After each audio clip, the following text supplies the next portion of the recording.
Hey, welcome back to Métropole Grid. My name is Andre. Thanks so much for tuning in. It's one of the final days of August 2024. Hopefully you're doing well. It's a quieter week this week. We finished in the NPC Montreal last weekend. We've been working towards that for a month. And now here comes the lull after production. You've been working on that production for months to come. Opening night was fantastic. And now the show comes to a close and you're left with just the idea that you still have to do laundry, but not much else. How's everyone doing? Feeling good. We had a good stream on Tuesday. Shout out to Jeff, who is in town, who dropped by, had a really fun stream. Not only is Jeff great, but we just got to grind like a deck that I think is hella cool and hella fun and plays different and feels old school in some weird ways. And we just got to play against like archetypes that we could call, which is really fun. I kind of like that a lot more. I realize, right? I don't know. Maybe I'm an open deck list, closed deck list guy. I think I'm an open deck list guy, turns out. How's the leer, Brennan? How's the leg? That's a typo. It's pretty good, actually. You want to see it? I'm like wearing pants. You want to do a bit of a gore alert at the beginning? It's like pretty good. I can't roll these pants up, actually. I'm wearing jeans. I can't roll it up. It's basically at a point where I'm comfortable wearing it in public. It's not like too gross. It looks like I fell, but like not like, ooh, it's wet. I'm doing well, Brendan. How you doing? Dujen, hello, y'all. How you doing? Welcome, Frank. How's the birthday? Hello there. How you doing? Lucille, what a funky first track. Got me dancing my chair. That first track is one of my favorite first tracks. It's like very different than everything else we have, but it is one I think it is pretty rocking. I'm ready for this. Hey, Anderm, how's it going? Yeah, I'm feeling a lot better. I don't have to bandage it up. At an NPC, I had a bandage on my leg, like a really goofy big one. I actually didn't have it in the morning, and I asked Pat if he could get it before we started, and he was very nice. So thank you, Pat. All right. This week we get to finally play Vampire Rivals. Actually, I need to use this platform for a second for some selfish asking around here. Does anyone have Deadlock on Steam? Apparently, if you have access to Valve's upcoming MOBA shooter, you can just invite your friends. None of my friends play Deadlock, but there's like 100,000 people playing this right now. I just kind of want to get an invite. Playing it right now. Do you want it? Super nice. Yes, I do. 100% I do. If you want to hit me up, you can find me on Steam. It's a bit hard to find, actually. Actually, no, it's probably a Maverick. You can find me. Do you want it? Everyone has it. Okay, apparently everyone has it. Yes, I definitely want an invite if that's possible. And then I would definitely want to play games if you want to play games. I used to play a lot of like MOBAs back in the day. I used to play League of Legends all the time through college. I just don't have friends. Easy. Hey, one easy tip to not worry about people bugging you for invites. Just don't have friends. What is this game? I've literally not heard of it. That's the point, right? Like the marketing is very interesting. Oops, wrong tab. It is a game that Valve has been working on secretly for a long time. It's made by one of the guys who made Dota. I forget his name. He's a known guy. He's been around for a long time. So Dota 2, he's been making in-house, right? And it is very weird. It looks strange. It's kind of hard to understand what it is, but it is like a MOBA third-person shooter. So like you have souls you collect when minions die, you're pushing lanes, stuff like that. But the game has not been announced officially. Like Valve has not announced this game, but people were playtesting it. And then a couple weeks ago, Valve was just like, F it, you can stream it. Because it used to be under embargo that limited people played it. And now like Valve, let's hold on one second. Steam charts. Deadlock. This game that Valve hasn't officially announced. Internal server error. It had like 100,000 people playing it today. Like 24-hour peak, 106,000. This game doesn't exist. And you can go on Twitch. Again, you might be on Twitch. You can watch people. The worst keep secret. It's like so cool because it's a launch basically of a game, as much as it's obviously super early access. But people are so hyped about it because they don't know much about it. And like Valve, you know, generally puts out really good stuff. It was an NDA alpha I've been playing for like 2 months. Yeah. And now it's like more public. So I don't know. I definitely want to check it out. But like technically Valve hasn't announced this game and there's 100,000 people playing it. It's definitely something in. I'm in for it. Yeah, it's Ron. You got to play. I don't have a code. I'm excited for when it gets out of alpha. We have no idea when that's going to be. Again, I don't think Valve doesn't exist. This game is not real, but it looks cool. I quit League for mental health, but I love playing MOBAs. I never played ranked in League of Legends, so I never got to the part where like mental health was on the line. But I had a lot of friends who like one of the best things that they ever did was stop playing League of Legends, like self-reported by them, which is very funny. So I'm glad to hear that you're doing better. But yeah, League of Legends is like very uniquely, their community is horribly toxic in a very unique way, right? Like some of it makes sense, as much as like you don't want to explain away people being terrible to each other, to friends and strangers. But the idea is that like if matches are 30 minutes and then, you know, one person F's it up and then everyone's angry at them. And I don't know, do League of Legends players play team sports? I don't know. I've heard some really terrible stuff out there. I was very competitive in League, and yeah, quitting League was almost as big as an upside to my life as quitting alcohol. Yo, let's go on both of those. Hopefully you're doing better. League is crazy talking, especially in SCA servers. Oh shit, I don't know why it's exactly worse there, but I was a jungler when I played, and I barely played ranked. I was pretty good at it. Not like good, but like good. Like if someone said League, I'd be like, yeah, I can play League. As a jungler, right? You get some amount of abuse, but you just ignore it. I don't know. It's still bad. Hey Lucille, are you the Lucy from the rebooting startup thing? I'm looking for the LOL fighting game. I am the Lucy. Hell yeah. We're gonna get back to this from the news, but I was pretty sure this was gonna be the Lucy. But startup has a curation team. That's technically a different term than what we've last heard for startup moderation. So there's like 3 profiles of 3 people coming together who are going to be doing some startup curation. We had a startup council classically. I'm not sure what they got up to. They did do the bans in startup last startup, mind you, before rotation, or startup rotation, mind you, is much more recently. Startup rotates a bit faster.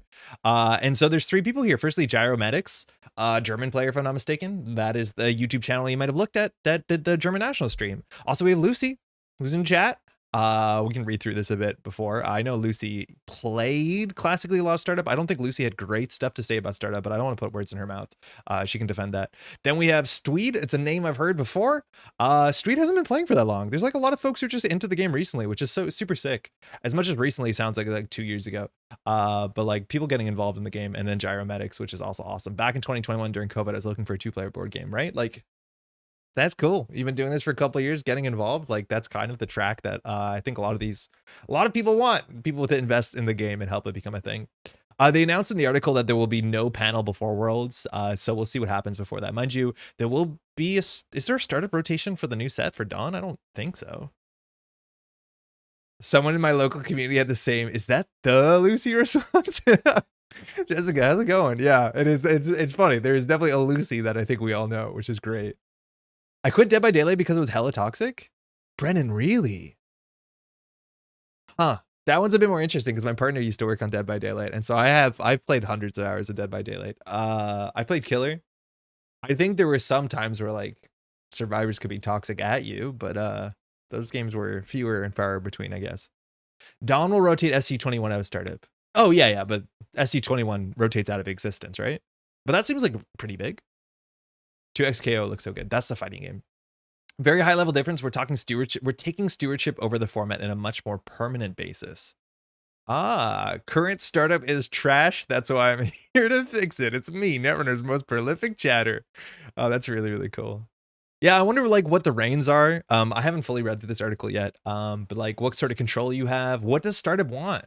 Like if you're watching this, please, if you're watching this and you play startup, and we've had a bunch of people come up to be like, Andre, can you play startup? And I think we will take a week to play startup in September. But like, if you have any concerns or considerations, feel free to use the YouTube comments here to tastefully give your opinion on how you feel startup is and what you think startup wants. What do you want startup to be? I haven't touched startup in a long time, mostly because I think standard slaps, but I'm not one to talk about it well. I understand from like a distance what the problems could be in startup, but we'll see. I played hyper toxic builds and no one wanted to play with me. Oh, you were toxic. Got it. What's with the stream name? I will look when I am dead. Super, how's it going?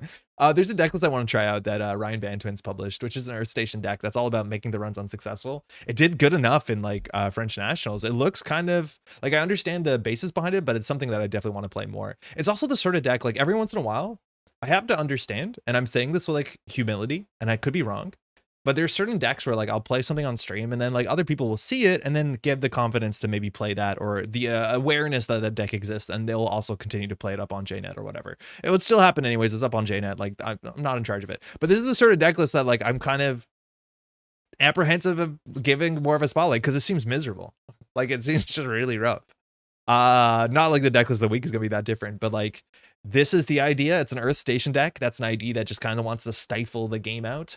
Mind you, I feel like a lot of the corp identities ended up in Ashes to be pretty stifling in like not particularly interesting ways. Just stifling is the word I'd use. And so this is playing 3 Embolus, a card that is deemed too slow and too dirtily, even for the most dirtily slow decks to play. We have 3 Crisium Grids because hell no successful runs for no one. And let alone we've got just a busted amount of very good successful run triggers in the last set.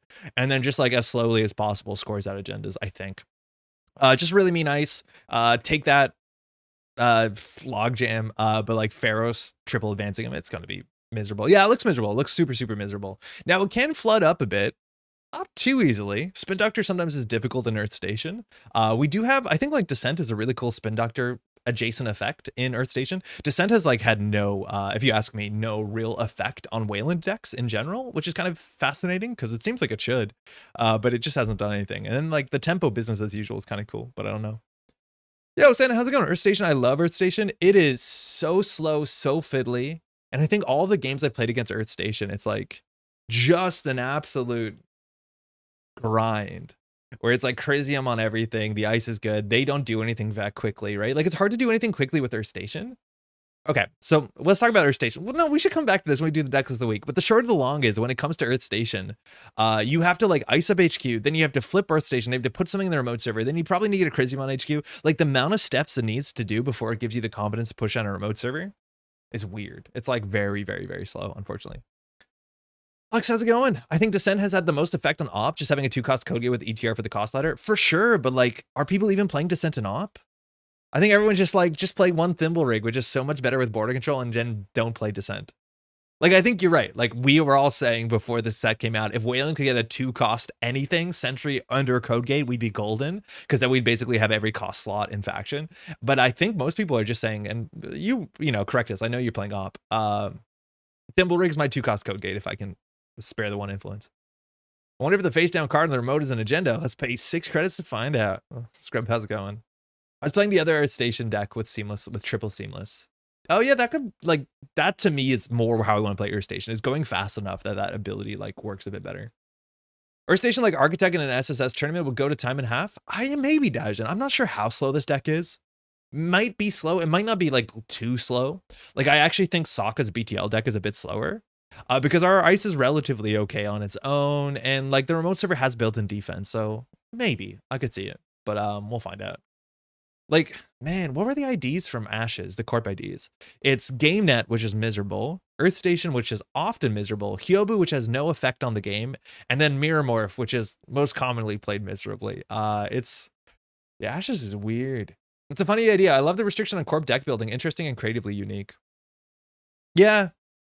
I think this was really exciting when it was revealed because like in terms of a design, when it came to both Earth Station and Hoshiko, those are pretty ambitious designs for identities when it came to like Netrunner's first set in the hands of Nisei back in the day, but null signal games now, right? Like that's actually pretty ambitious. Like we've actually not seen a flip corp identity, I think, from FFG that you could say was worth flipping largely, besides like the one that flips and kills you. No effect on the game, how dare you? I don't even know what I said. Did I talk about Descent as no effect on the game? The thing is, while these decks are super slow, install click for credit twice is a very quick turn. Oh, yes. That is a really big thing, is like these decks. The thing is like it's slow because the runner is sitting there being like, should I interact or not? Like, what am I gonna do? Is it worth for me to run now? And then they just like kind of run the clock down on accident. Oh, Hyobu? Oh yeah, Hyobu has no effect on the game. It's not a real thing. It doesn't do anything. I flipped it on you, definitely went full tunneling, etc. 4 sets is very restricted. That's part of the charm of the format. Oh, 4 sets is restricted. Oh, Jello Shots, how's it going? Of the format. Yeah, that makes sense. Of startup in general. All right, what's the flip side effect? Oh yeah, it's true that they don't do a good job showing you. The flip side effect says the remote server, to make a run on the remote server, costs 6 credits for the runner. And if they make a successful run on HQ, the ID flips back. The only way to flip the ID back is to have the runner make a successful run on HQ, and the remote server costs 6 credits. It's unfortunate that Hoshiko and Earth Station Netrunner DB 1.0 doesn't have a good way to show it off. I believe nice people put in the comments, yeah, and huge DPI. So additional cost to run the remote server, the runner pays 6. When the runner makes a successful run, HQ flip his identity. I think also people end up in this like weird fallacy loop where it's like, okay, I'm gonna run HQ and then I'm gonna trash the Crisium grid and then I'm gonna run HQ and then it'll flip and then I'll run the remote server. And the fact of the matter is you just spent like 14 credits running HQ when you could have just spent 6 running the remote server. And that gets me. Like, I don't fully understand that. Admittedly, it solves your problem for the future, but like you can just spend 6. And a lot of times spending 6 running the remote server is cheaper than running HQ. So just imagine that they have an ice installed that costs 6 to break and you don't need a breaker. It's like still good, but it's weird because it does obviously give your opponent choices. Hopefully the choices are bad. Also notably, this deck, while it's on Embolus, it doesn't have any border control. And I found border control to be like really frustratingly good in Earth Station, because if they end up in this situation where they're just charging the remote server, like as soon as turn 1 even, and they spend like 6 credits, okay, turn 1's not realistic, turn 2, turn 3, and they run the remote server, they pay 6, you flip a border control, then they have to run back and still pay 6. So it kind of forces you to get the flip. Otherwise, border control becomes disgusting. Admittedly, I think Embolus does what border control does. So when your turn begins, you may pay a credit to place a power counter here. When the runner makes a successful run, remove a power counter regardless of where the run is, and then use a hosted power counter to end the run, only a run on this server. So maybe you don't need border control is the idea. We'll find out. With border control, you often have to run the remote twice anyways. Yes, that's the idea. So Kyle, Mirror Morph did nothing wrong. Technically, no. Technically it didn't, right? As a Mirror Morph defender who has never once played Prison Lock, I feel sad about its reputation. Jessica, I do too, right? Like, because I think Mirror Morph is really cool and really interesting, but it feels like most of the Mirror Morph decks that are like sneaking up and doing things are like just doing unfair, weird stuff. Where it's like, here's Ronin out of nowhere, and you're like, what? Or like, here I'm gonna fast advance a 5-pointer, 5-3, and you're like, oh, okay, that's not really fun for me.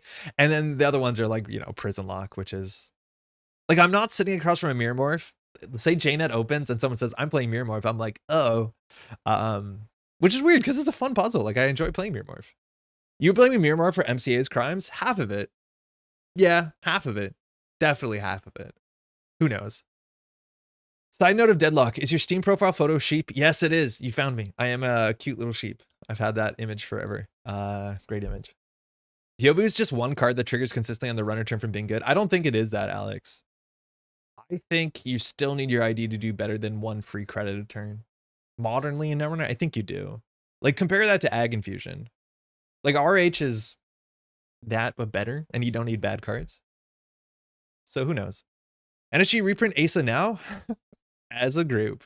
How's it going, Jeff? Are you back in the States? Thanks again for joining on Tuesday. I had a great time. Yeah. I'm excited to see, like, there's a chance that without Asa group in the format, like we'll see more HB efficiency pilled stuff. Which, like, you know, I'm a fan of that. Always been a fan of Wayland. This deck looks interesting enough to make me want to play again. Oh, Scrub. Okay, well, we'll check it out today. We're just going to start here. This is Pilu's list. I did some commentary recently. It's not out yet. Okay, first, a huge shout out. On Tuesday, I like roasted some Americans for calling US East Coast Nationals and not putting the US in it. And since then, both QTM and Neon Static have added US into their titles in really funny ways, which I appreciate that because it's very, very funny. Made it back safe and sound. Hey, let's go. Welcome back to America. Glad someone else found you on Steam. Pilu, mind you, played in the finals. I commentated. I think I went off and I was like super hyped about a play line. And I don't think I realized that luminal transubstantiation has text on it that you can't fast advance. This will make sense once the tape comes up. But if you see that tape and you realize Andre's really excited about a fast advancing out, apologies. I embarrassed myself after. It's fine. No, Jeff. Nah, Jeff's back in America. Jeff went home. How's it going, Phil? Okay, Louderer is a deck archetype that QTM folks have been playing for a while now. I believe we saw the first Loud deck at Worlds last year, if I'm not mistaken, and I would call them a bit of a grind of a deck. It's an asset-based deck. It really does care about the assets and it's protecting them with some of the cards that, this is one of the cards I don't like playing. It's Warrior Tracker. It's just pretty good. And this deck since has got Holloman, and Holloman is potentially pretty powerful. I think Holloman's a bit underexplored in Jinteki PE still modernly. I think it's one of the factions that can actually protect a Holloman. I don't think you see it that often, but putting Holloman on top of an advanced trap feels like maybe one hoop too far. But there's a lot of Jinteki trap decks that can use Holloman to great effect, whether it's Ronins out of nowhere or Shitters out of nowhere. Like there's a lot of weird things you can do with Holloman that is definitely concerning to certain matchups. Now in this deck, I'm not exactly sure what it does. I think it just scores agendas. It means you can like fast fast advance or Genesis from hand. There's some value to that as much as you have to set it up. It's also Prana Condenser deck, which like my brain just doesn't do. Like I just can't figure out how to do a Prana Condenser. I know it's good, and protecting Prana Condenser with Warrior Tracker is obviously very good. I just don't at me. I don't know how to make Prana Condenser work. Every time I feel like I'm giving up on my win condition to get another win condition, which dies to Pinhole or something. Who knows? And then everything else is just like kind of good. Cohort is really good. I've played against Jinteki PE decks going horizontal, and the combination between Cohort and Moonpool is like surprisingly cool. Because you can just set up the bin, you can flip them, you can score out. Like it does everything if the board state gets away. Terms of our ice, Botu Tattoo Bola. I'm surprised the Botu is pretty expensive. We have a Nancy and Anemone. I'm also surprised with this ice suite because we're assuming that we can res a Nancy's, and if I look at this deck, I don't think you can res a Nancy's unless we get a Prana Condenser surviving or a Rashida Fires. Like I don't understand how we res multiple Anansi's considering there's 3 in the list. I was assuming there's going to be like anemones and smaller stuff. There's 1 anemone. Even Tithe seems really good. I think Tithe is a very value oriented card where you're forcing out a breaker and the trade is just pretty good for you, and it's a soft econ card. Don't really look into that. But all this ice is like pretty expensive for how much money this deck has. This deck did first at ACC, mind you. Riel was playing this, and I don't remember a lot of those matchups too well. I think there was a bracket reset in the finals. I'm surprised nobody cut my Warrior remotes. Yeah, Compilation gets around it. Man, I'm liking Compilation more and more and more, but not so much in Criminal yet. I don't think we found a shell where it wakes in Criminal. But I think like the big reason why Compilation is so good is because it's HQ multi-access when and if you need it at instant speed, which like that's a Shaper thing, right? Like if you need a legwork now, can you get a legwork now is the strength of Compilation. One of the big strengths of Compilation, if you ask me, because right now in the format, getting targeted HQ multi-access at the right time is like game winning by a mile. And right now only Shaper can really do that. I also want to go on record. I just checked. I don't think Criminal has got like a playable standard card since July last year when Hermes came out. It's not very good. I looked it up. It's like 360 days. Geist died for this. Yeah, I know. Geist would be so good. I don't even know if you play Cup and Geist. You probably do. You probably do. Compilation is like great blue Shaper card, just like Fazarum, just like all the Criminal cards in the last set, right? US East Scotland had the same response to the UK Regionals organizer having the North Regional. We were all like, excuse me? Yeah, no, I hear you. Compilation plus Mercury is really fun. I'm not a Mercury enjoyer, like, at all. I saw your deck list. I just edited together your gameplay. So I edited together, I'm working through NAMPC Montreal. I've done 5 of the 7 Swiss rounds. So I'm going to do the next 2 tomorrow. And then I'm going to do the top cut stuff. We're actually on good pace. I think we can start getting that really soon. Also, the finals for Canadian Nationals should be out on Saturday morning. That's all edited. I just have to do a proof watch at 2x speed, and then they'll be up. But I'm not a big Mercury fan. A Compilation is cool in Mercury, though, because it is multi-axis that doesn't care about, what's it called? That like you can play in theory with an Estebrado and stuff like that. But like, that's not a certain Netrunner I think I like at all. Are you saying Jachinho isn't a meta-defining force? Arguably it is. Yeah, I think you're right. Arguably it could be, but it's not the sort of card that like on whole brings Criminal up, right? Like it just brings a certain niche part of Criminal up. And I think like you want that trick shot card, right? Like you want the card that like, oh, this brings the whole faction up, like a bravado. And I don't think we've got one of those since Hermes. It's been a long time. All right, I don't know how I'm going to be bad at this. Please, in chat, roast me. I don't know what I'm doing with this deck.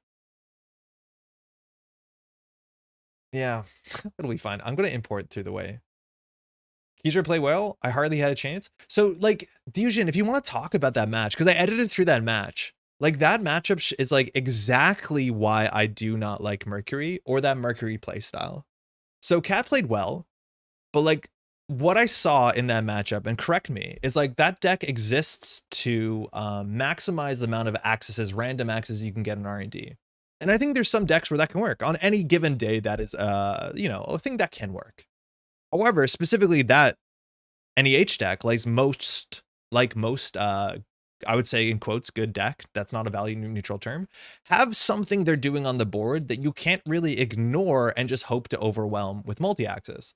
Like that deck has Amani Sanais and is scoring crypto crashes and doing some mean stuff to you. It has Oppo research. And like, I think that's a matchup which like shows that sort of like brute force, I'm going to see 3 cards in R&D every turn, is not a winning line. To me, it's like a denial of like, again, the dance that is Netrunner. The corp has a plan. You're meant to interact with that plan.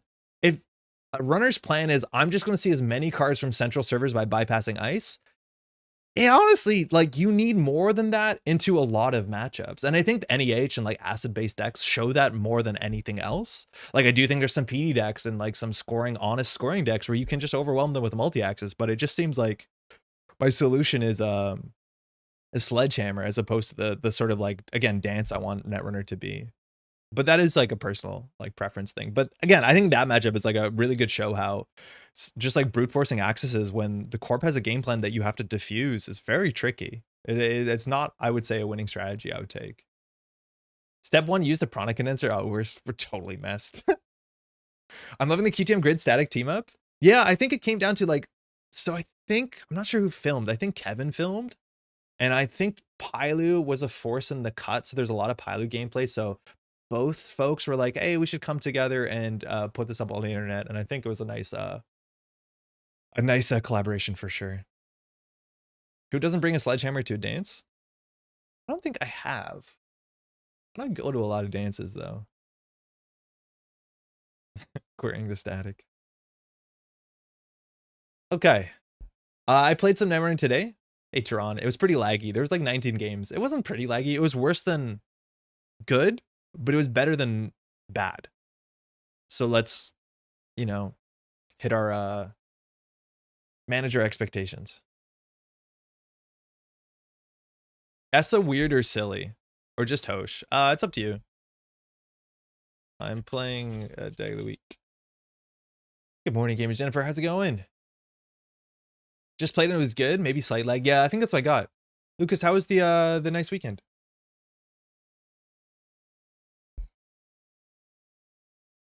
I wonder how Hosh is. Hosh is like interesting because Hosh actually interacts somewhat poorly with things like Regenesis, like last click, sabotage. You can just put agendas in archives and score them out. I'm pretty sure for us to be able to win off points, we need to Regenesis a Fuji, but I'm not sure what the split looks like in terms of like damage wins and extra point wins. Weekend good. I don't remember what I did. It's good enough. All right, Lat, 45 cards. Went to beach. It was nice. All right, we have an early sting. We don't really have the ability to protect it. I am really out of my water when it comes to this deck. Thanks, you too. So we have Lat, so trick shot, burner, really, really bad for us. So we have some ice, but most of the ice I don't think we actually can res on turn 1, right? Like Vampy and Nazi we can't res on turn 1. Boto we largely can't afford to. So it's just 3 Tattoo Bola and the 1 enemy we're holding. So early pressure. Mind you, is this list not even on, it's not even on Snare. Which, like, that's something people won't know playing into the list until it's open deck list, but we're also not on Snare. I don't know exactly why. I should read the write-up, let alone the other loud write-ups to do a forensics on it, but I've seen a bunch of Jinteki decks are not on Snare. I mean, this deck is the most fun I've had playing Jinteki. Jennifer, what have you been enjoying about it? And what's been, like, the hardest thing to get over? And don't say Prana Condenser, because I can't help you with that conversation. Like, we can enemy HQ, I guess, and just say, like, multi-access into remote server is not great. Put a sting on the table, almost definitely, to see what happens to it. We don't care what happens to it. We can put a cohort out there to test the water. I don't love it. It's about tempo. It is about tempo. 100% is about tempo. It's about, like, a sort of click compression. Do we have blood in the water? We don't have blood in the water. I don't know how we kill people, but it is about, like, click compression. Snares are backbreaking for many decks. Yeah, but they're also backbreaking for the economy of the corporation. I don't know. I feel like Snare doesn't actually show up in a tempo way in most decks. It shows up as an attritional card. So I'm not too concerned. So HQ we can leave wide open, I think. We can just get something on R&D so we don't get trick shotted immediately, and then we can just put things on the table. I don't want to show a Prana because we want to protect the Prana. Generally, we get a Nazi in front of a Prana. We'll do this. This list says 1 with blood in the water. I don't think it does. Oh, it does. Sorry, it's at the top. Thank you. Yeah, huge. I think you want to score, not kill, if I recall correctly. Yeah, I think the kill is like, okay, so this is deep dive. Oh, Carpe Diem. Okay, Tron is, wait, this is not the deck I think it is, but this is run-based. Okay. So Mav, okay, we lose that. It might matter in the lat matchup. I don't think the Swift decks, oh no, the Swift ones are usually on a fermenter sometimes. Cohort's gonna go down for 2.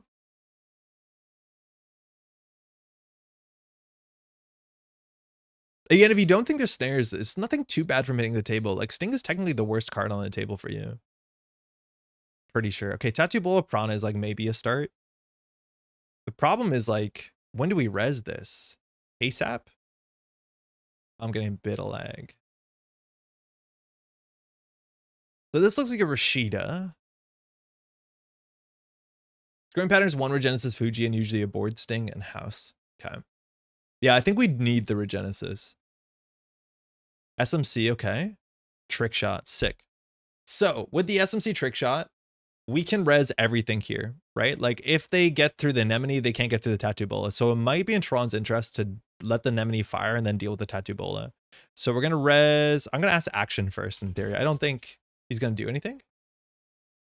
I wouldn't res ice. We need the ice for tattoo. Yeah, but we'll get the money for tattoo, right?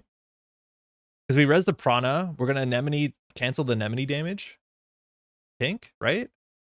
Whenever you do 1 or more damage. Like, I'm not sure if we take 3, 6, or 9. Let's see what happens. I'm not 100% sure here.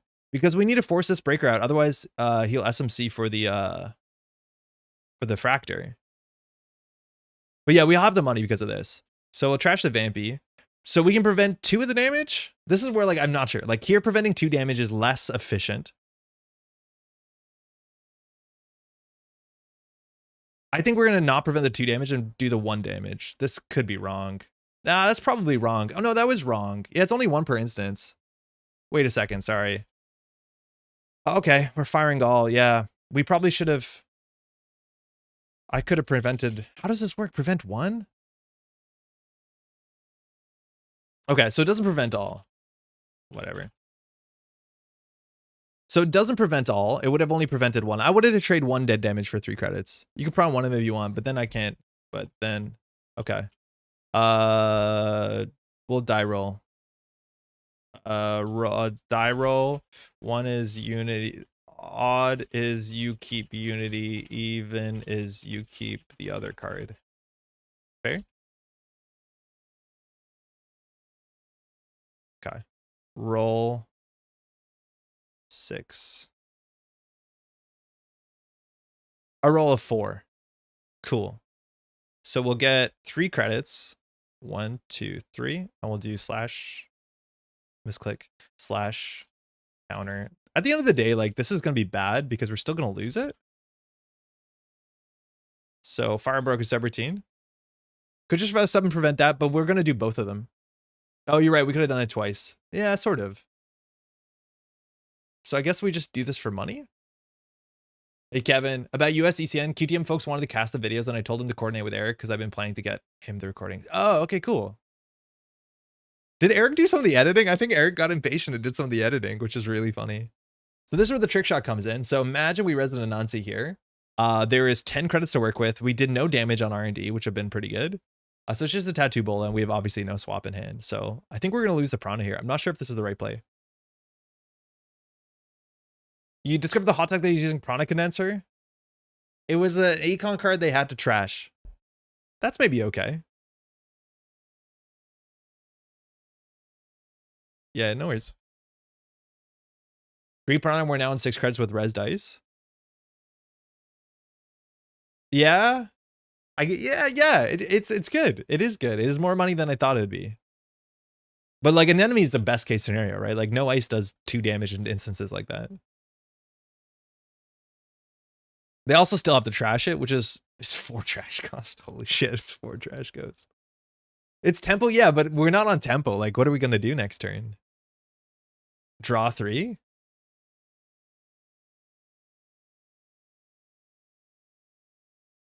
Oh, that's really ugly. That's a hard fix. Okay. Throws at Unity. Yeah.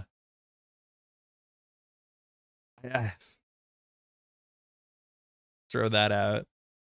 Counter P1. Gain 3 credits. But now I have to hit the same card. What did I hit last time? It's good.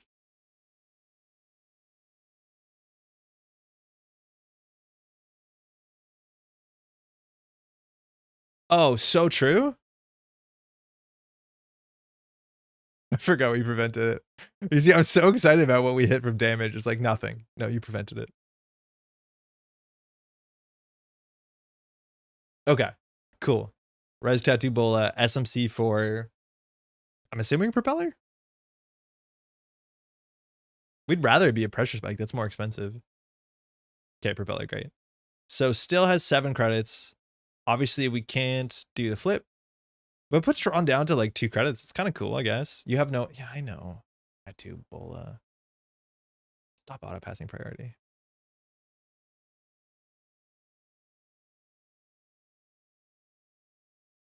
Okay. It's gone. And Tron knows what we're drawing into. Hansei's unplayable. Vampire Nasa is unplayable.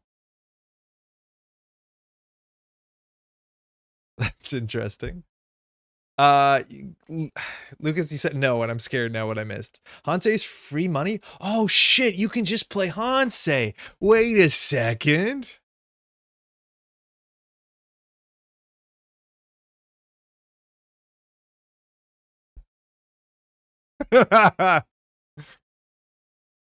Oh, that's so bad. I told you I don't know what I'm doing with this deck. This is how we learn.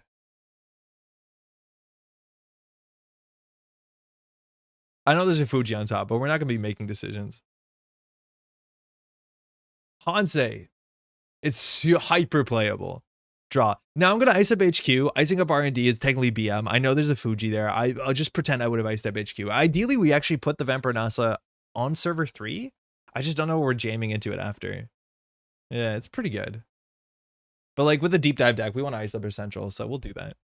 We're assuming Swift is for deep dive. Can't be surprised. Yeah, Hansei is totally free. It's just like the way that they worded also, it's not a double. But if you have no clicks left, lose a click when you play Creative Commission. It's like that. Okay. Install advance behind the Tattoo Bola. Is that a winning line? No? Probably not. Cool, that's actually good. Sick.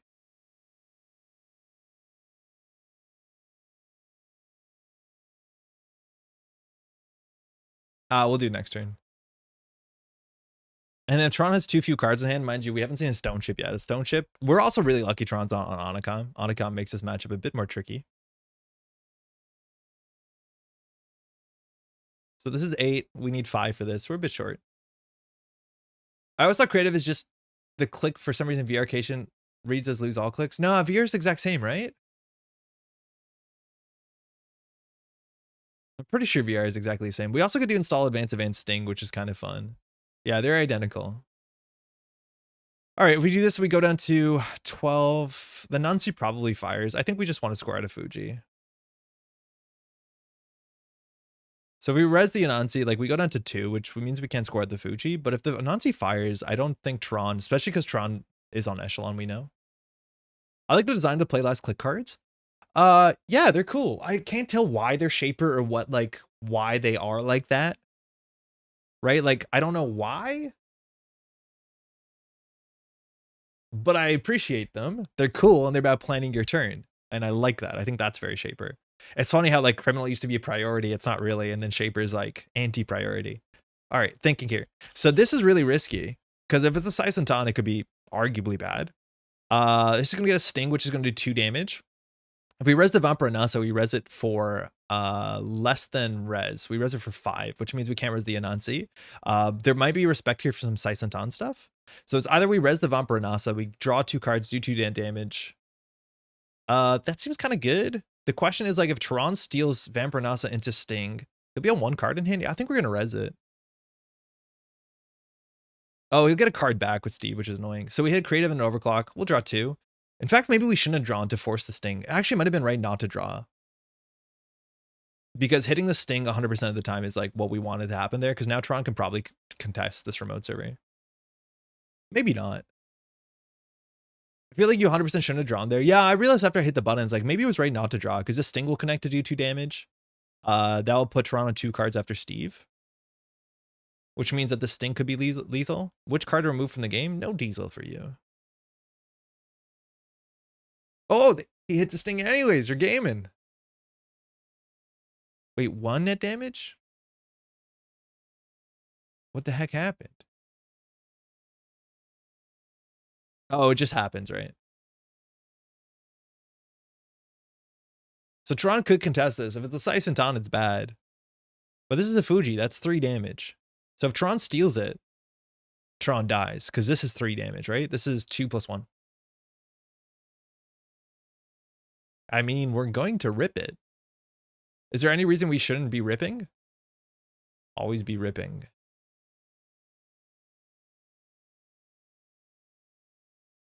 Order shouldn't matter. 1 card in hand on 2 credits. So 2 credits is a bit of a bummer because we can't score at Sting. This is probably not a deep dive line. Install Prana, rip it, and make the money next turn. It might have been okay to, like, I'm going to use the term edge it. Maybe we shouldn't.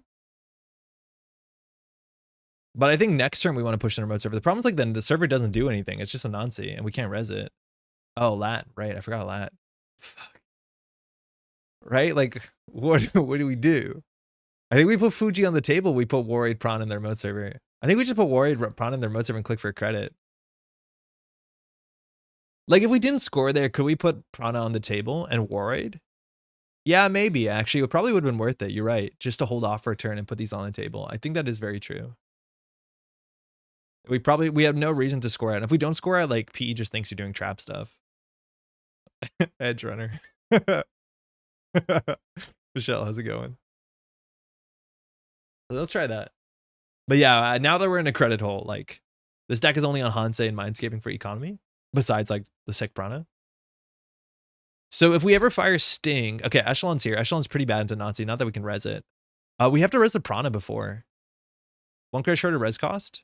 Resing both, yeah. Oh, it's a trick shot. Shit. So here we res the Prana, because then we can res the Warroid. Still. I'm doing well, thank you. Please take net damage. Yes. It's not good enough, I don't think. Stealing the 1 of Blood of the Water is pretty bad. Whoa, this is pretty good for us, I think.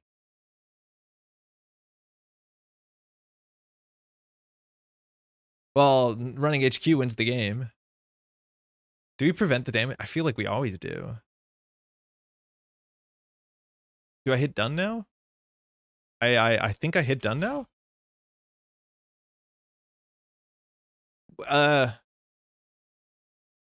No, I wanted to, sorry. I wanted to prevent more. Those were 2 triggers. How's it going, Kevin? Those were 2 triggers. So it's not clear that it moved to 2nd trigger. So you don't have to, like, yeah, you just have to do done. Counter P3. 1, 2, 3. Wait, what? Oh, we're going back. Sick. Oh god, trick shot's good. Trick shot's really good. Is it the 3rd trick shot? Yeah. Imagine we had snare. Like, snare would be so good. I don't think Tron has to be scared of accesses.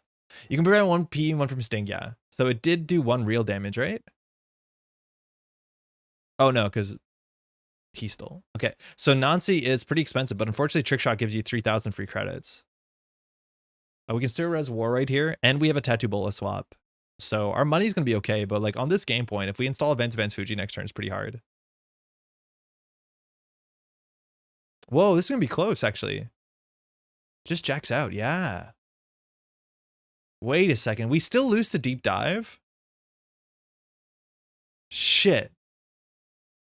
What do we do? So this is a 3 damage button. That's kind of cool. But it is our entire server. We can't put Fuji on the table for obvious reasons. Tron knows that we're drawing into a Hansei. Prana is unique.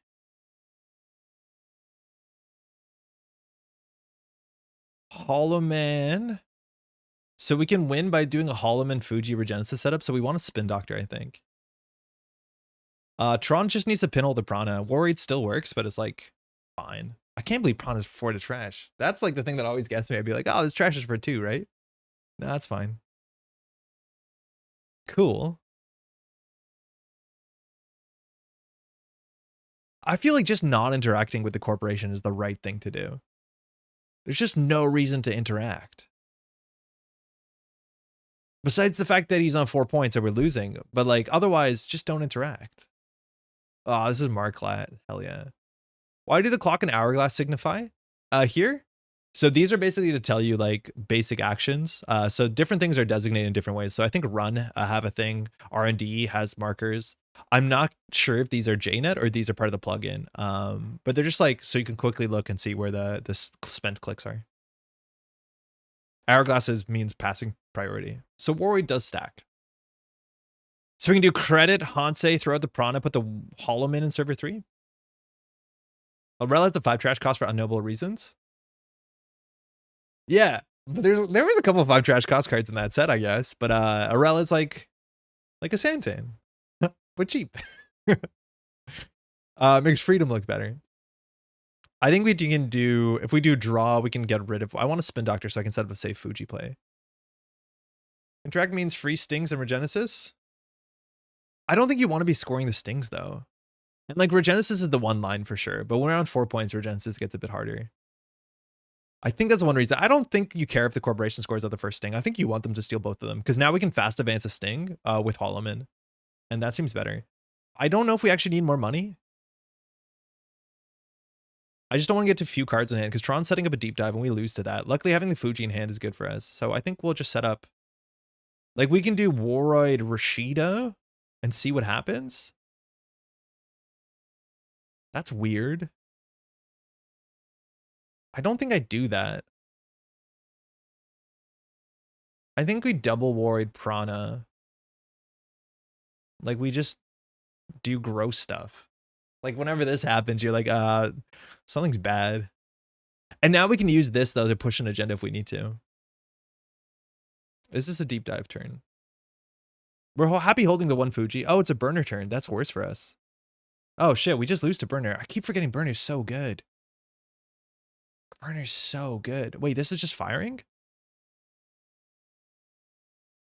It could be both. It honestly probably is both. Fire all? I think we don't prevent the damage. I think we need to hit a deep dive here. I don't think we prevent the damage, y'all. We lose to deep dive. Like, the Prana is cool and all. I think we're just going to let this sail. Okay, admittedly, we haven't seen a deep dive. We've seen 1 deep dive. So in theory, if we actually hit a deep dive with damage, Toronto can pull it back. So maybe it was wrong. We're just going to draw cards. Fuck. We're fine. We just wanted to hide the Fuji. We drew the second Fuji. So now we're safer to deep dive. But like if a Fuji goes on top of R&D. Oh, wow. Tron lost the Unity and doesn't have Simulchip?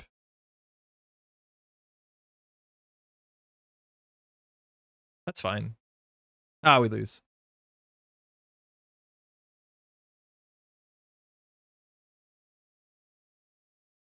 Good game.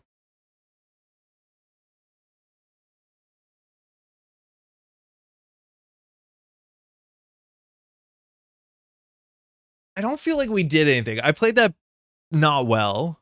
Thanks for the game. But that didn't feel like we were forcing Tron to play our game plan. I think Tron could do literally whatever he wanted. He did do some face checks into what could have been Sai Santan. Marklat. Get the console and get the Virtuoso in there and we'll talk. Trickshot is hella busted. That is for sure. God, Trickshot did so much work in that matchup. The click compressed runs, the free 6 credits, like just absurd. Poor influence for Virtuoso. Yeah, that's just rough. That's really rough. Quick sneak some snares in there. Yeah, snares would have helped. Like if those central X's were actually frightening, I think that makes that sort of trick shot aggression a bit more difficult. But like we can't do that much damage on central servers. I just don't know how we translate this to a win condition, like this server. Because Tron can just wait till a trick shot, and then if we don't have a spin doctor on the table, R&D loses, right? When you run back. So we need a shuffle effect, which obviously there's not a lot of those. That didn't feel good. Knowing you were on a snare, let me play sillier. Yeah, and also, yeah, not on Sai Santan means you can play a little sillier too.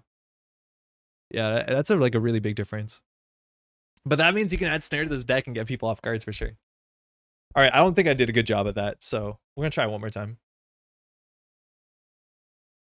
I think you need to build the Prana server and then start doing other stuff on the table, I guess. Like, just put assets out there. We are a cohort deck for whatever. I didn't realize there wasn't Size Ton. That's a big deal. Yeah, Tron, you could have face checked into Size Ton and lost. I'm pretty sure. There was maybe 1.5 risky face checks before the breakers came out. I was safe. No, I think you ran, you ran HQ without a killer.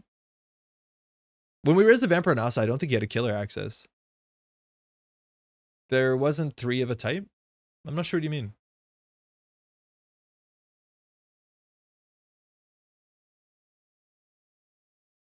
I'm gonna run it back. To research 2 program. Oh, in your hand. You don't need 3 of a type. No, you don't need 3 of a type to do lethal damage, don't you? Wait, is that all it takes with 5 cards in hand, 3 of a type? Yeah, it does. So 4 cards in hand is incredibly lethal. 3 cards in hand, 5 cards in hand is usually not lethal. Shit. Can't deal 6. 1, 2, 3. Yeah, you're right. Yeah, we on average do like 4. Okay. Okay, let's do it again.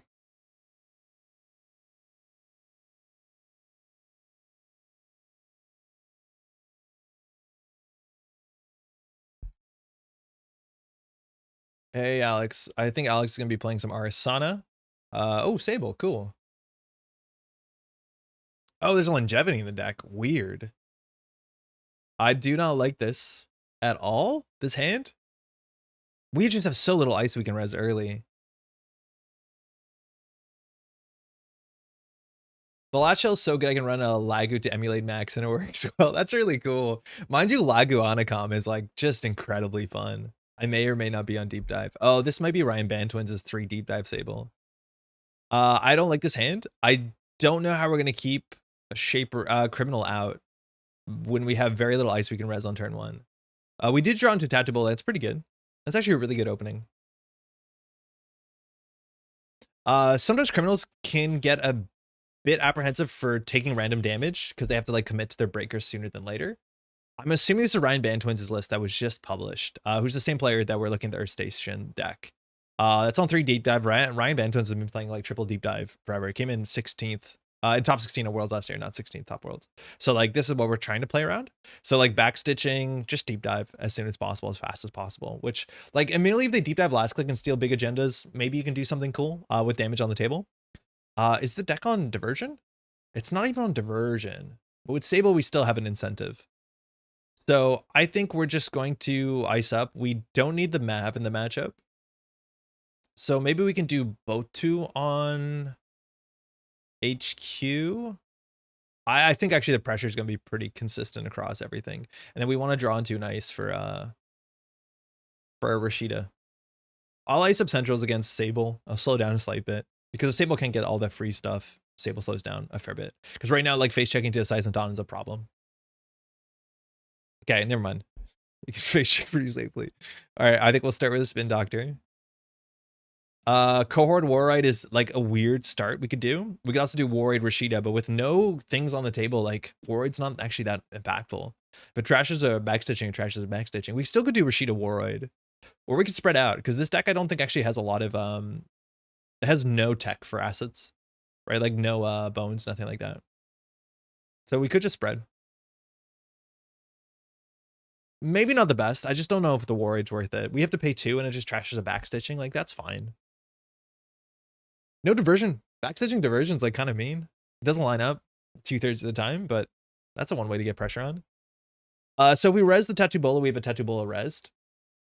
I don't think we have to. If we don't res the Tattoo Bola, I don't think Arizon uses the backstitching, and our goal here is to make Arizon use the backstitching, so I don't think we're going to res here. It gives a click back and an extra credit. Yeah, we'll res. That's actually fine.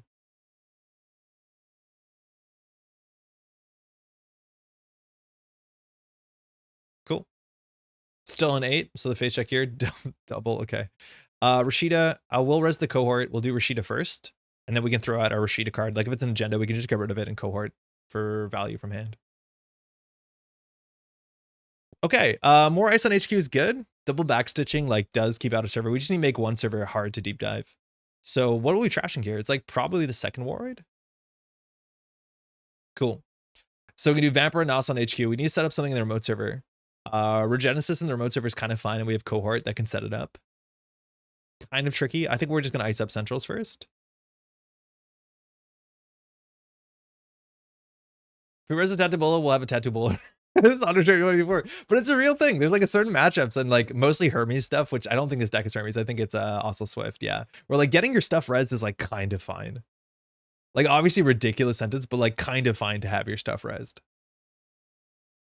I just need more card draw here. We're going to draw a second click. So that's like, obviously we haven't planned the turnout. I don't think we want to do Vampy Regenesis. That's a tempo card. We'll get it on the table and see what happens. I don't think it's like worry trackable. We might have thrown out one of our better cards with worry tracker, but I don't think Alex wants to install a lot of stuff. Diesel. Okay, wage workers might come down. You can do some cool stuff with wage workers. We'd probably do like triple draw. Serving, have a great stream. Enjoy your food. Thanks for dropping by, Brennan. Pays him for a card, immediately trashes it. Yeah, but for a credit. 2 credits in a card draw, Daria. He's sick. Yeah, we probably shouldn't have done that. I don't know. It'll come back. There's like some fear that you have to like deal with Cohort of the face down card once we get something on the table that we can advance.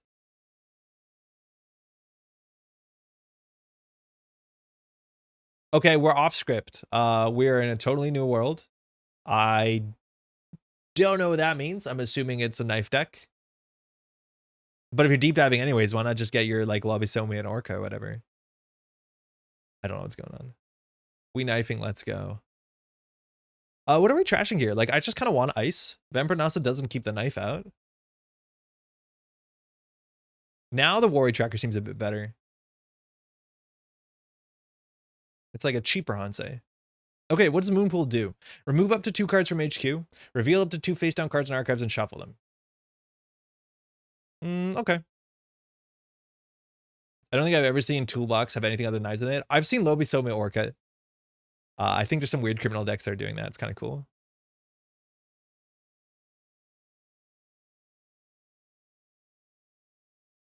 Do we score out a Sting?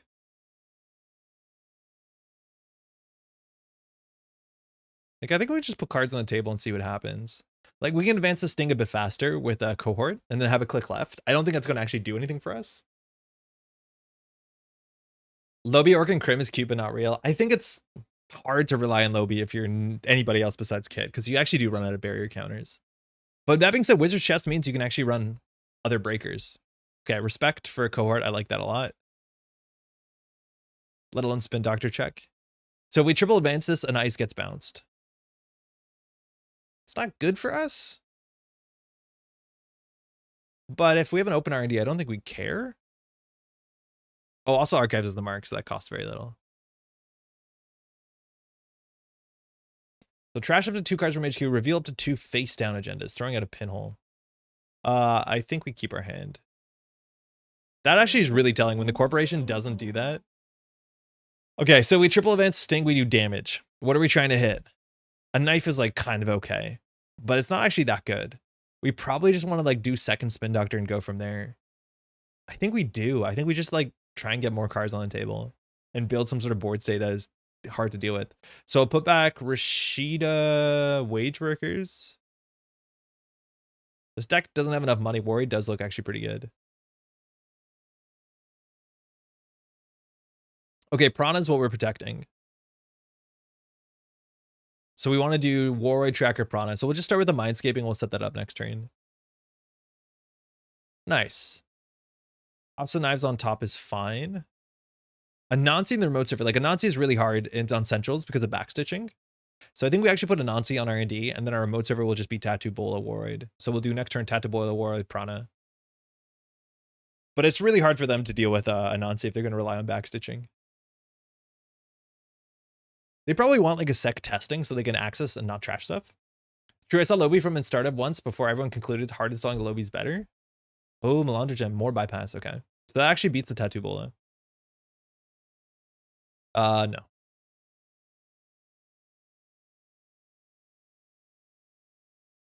He has pinholes. Like, I don't feel like we're doing anything. I don't know how to leverage this board state to like close the game out. But I feel like we're doing nothing, and equally the runner doesn't have to do anything. And at some point we're gonna flood up. Technically our hands only agendas. I don't think it's the worst thing. Okay, Melandra Gem, this will fire, so we'll res Prana. We'll res the Vampire. Okay, R&D is the mark. Vampire will fire. Anansi would have fired here. Sizen Talon you can bypass because it's fewer than 3 strength. So we get the res Vampire, which is pretty good. So we're gonna fire. In theory, we should be doing damage. I will prevent 1 damage. Double advanced sting, profit? We could do it. I'm a bit worried about Hermes, but we probably should do it next turn. We hit a Jaichinyo. Okay. Choose some cards. We'll just draw all of them. Great. So now if you bypass Melandra Gem, we can get Anansi on the table, which is pretty good into this deck.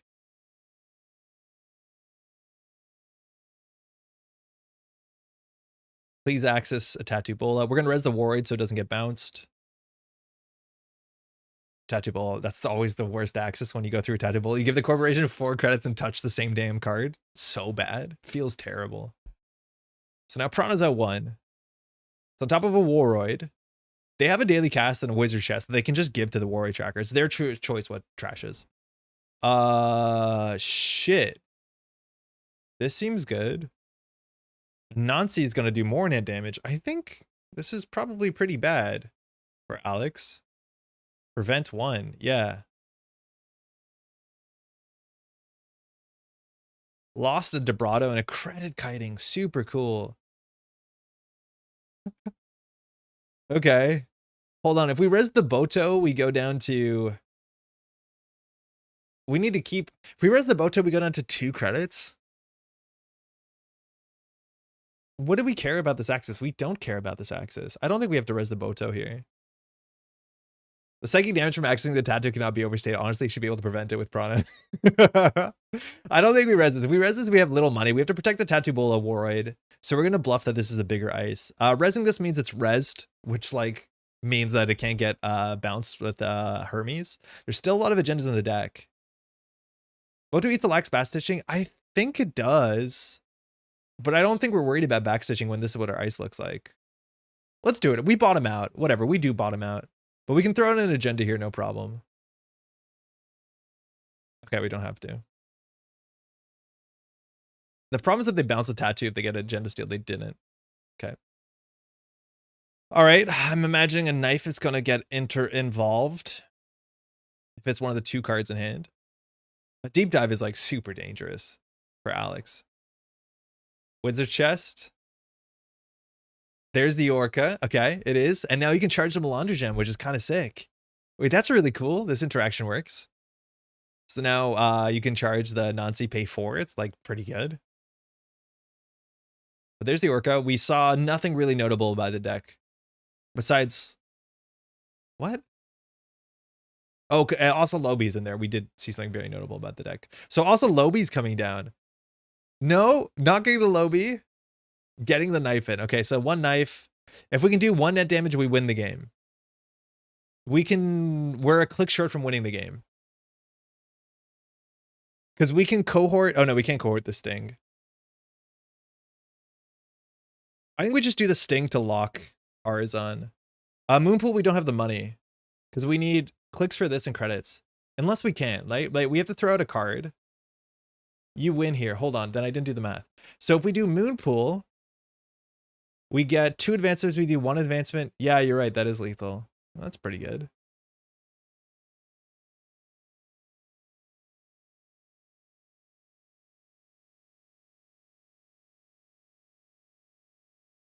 It's credit perfect. I'm just gonna score this and prevent nothing. Wait, if he has Steel Stun Scarring, we should prevent the damage. It's funnier to kill with Prana.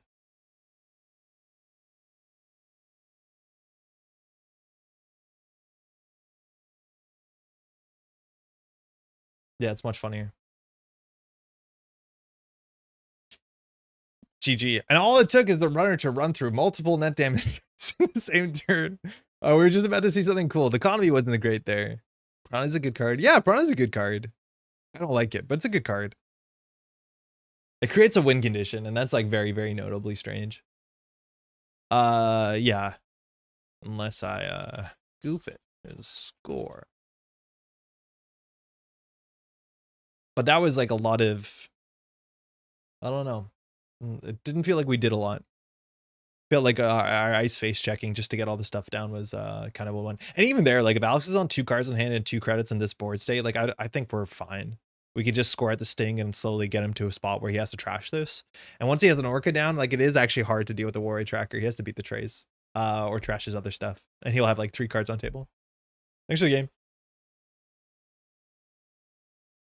I think Orca Melandrium is really interesting. I don't know how good it is. I think Lobby is really tricky. I wonder what the influence is. Like, Orca's 2 influence. How much influence is Lobosomium? So, man. It's 2 influence? How much is the suitcase? Wow, that's only 10 influence to play all of those. So, Orca Lobby, and then you can play 1 Melandrium so you don't break up the combo.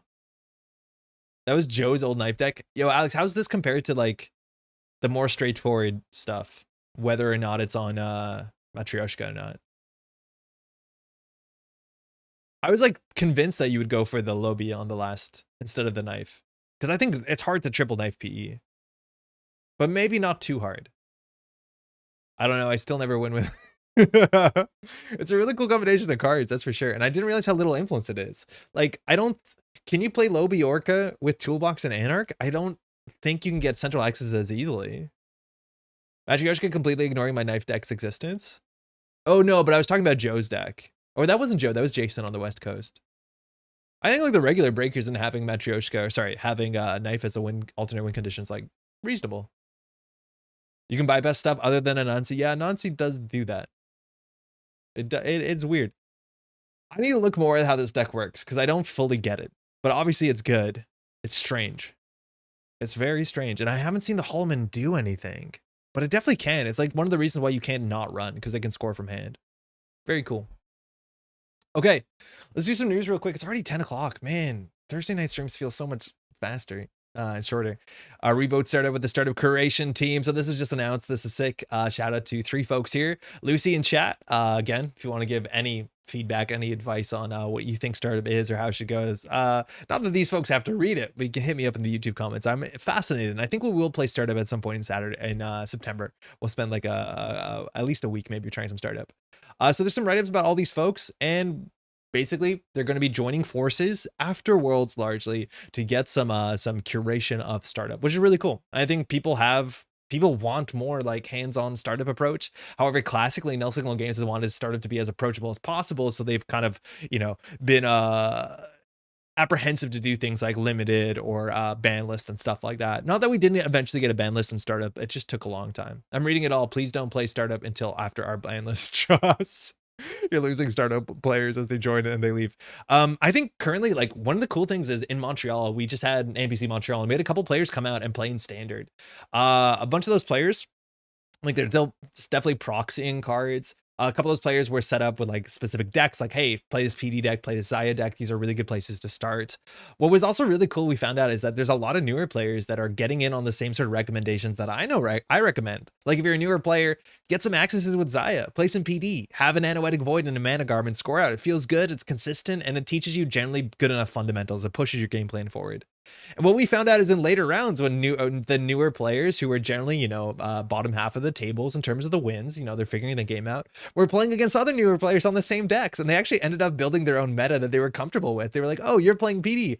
I know PD. I'm playing that same deck, which allowed them to play better Netrunner, where it's more about like not rereading all the cards, but like learning, how things interact, which is very, very cool. And I didn't expect that. Like, a lot of times you think newer players, maybe at bottom tables, they're playing whatever. And it's, uncallable, but it was actually like pretty set on like, these are the good stuff teaching decks. And so there's a lot of good stuff teaching decks at the bottom tables, which is very cool.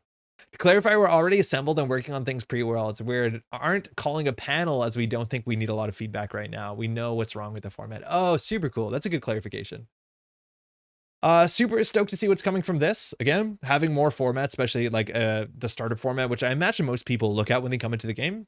That being as good as possible is definitely great for the game. So hell yeah, Fi, aka Jaromedics. Welcome. Thanks for getting involved. There's an article also talking about PAX West at Seattle. I've been to PAX West once. I thought it was a great convention. It's August 30th to September 2nd, so happening as soon as tomorrow. There will be a booth at the Seattle Convention Center. It's right here. There's a Learn to Play section, which is pretty sick. One of the highlights of our booth each year, the convention exclusive merchandise will be offering. So looks like there's some postcard stuff. Obviously, the play mats you can only get at conventions, if I'm not mistaken. Sealed product. And then, of course, there are pictures. Look at our nice volunteers. There's pictures of Keiko everywhere. I'm assuming Keiko is going to be at PAX. I don't know how you get a Keiko. I'm hoping Keiko is going to be at Worlds. Keiko has been everywhere. I think Keiko is quite cute. Erin, how's it going? She's a global traveler. She's quite busy out there. I don't know if this is the same Keiko or not, but she is definitely doing her work. Look, out somewhere in a fantasy village. This is from John, the remix, Null Single Games head of marketing. So sick. Check that out. If you're in the area, it's in Seattle, right? Yeah, Seattle Convention Center. So that's coming up just now. All right, let's try this out. I wanted to try this out for a bit. I honestly don't know how it's going to feel on either side of the table. I have such a headache. Could you keep it down, please? Sorry, Aaron. Okay, sorry.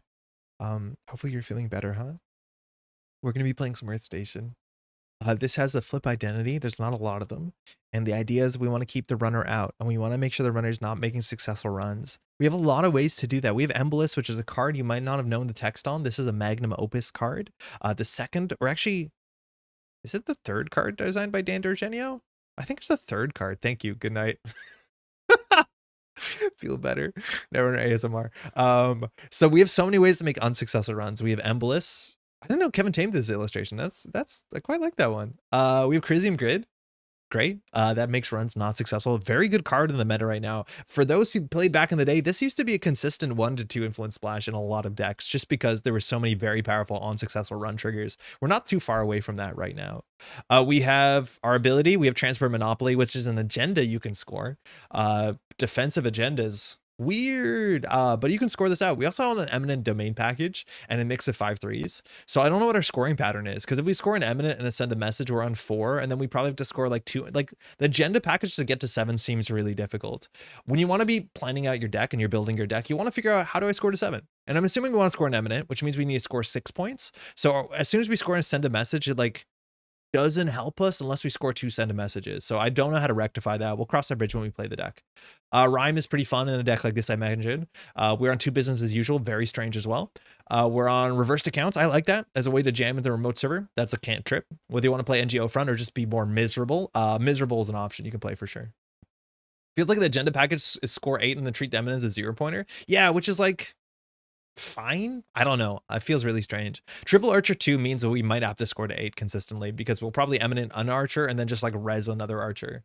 And archer's in a weird spot, because I think a lot of the standard meta right now, decks have ways to break archer. Like people are going out of their way to break archer because archer shows up in more ever than it has in a long time. So relying on archer is like, it's not bad. It's still good. Sorry, yeah, how's it going? Regolith is slow? Yeah. And do you know what this deck is going to be? Really slow. It's weird. Regolith is like such a busted card in some ways. It's obviously very slow. I think right now we're seeing mostly Regolith in like Wage Workers horizontal decks. And in those decks, it's really good because you have to trash it because that's a lot of money. But like, I have no doubt our deck can install One Eyes, hit Regolith twice, install an Eyes, hit Regolith twice, and that's fine. Who's breaking Archer reliably? Anybody with a revolver is breaking Archer for 4 credits. And that's like just good enough when it matters in an op deck, or in this deck, maybe. Physarum is a thing as well. We have Noma viruses, so we have to purge out, but I would say it's mostly the fact that Revolver is one of the best breakers right now. This is not getting eaten apart by World Tree Ari for the crime of being too slow. It could, Lucille, but a lot of your ice actually is pretty good to that list, and World Tree Ari needs to make successful runs. Am I right? Like if we triple ice everything, World Tree actually might struggle to get purchased, but for what it's worth, World Tree Ari being as much of a concern it is for balance, when's the last time you played against World Tree Ari? I haven't played against World Tree Ari in like 2 months.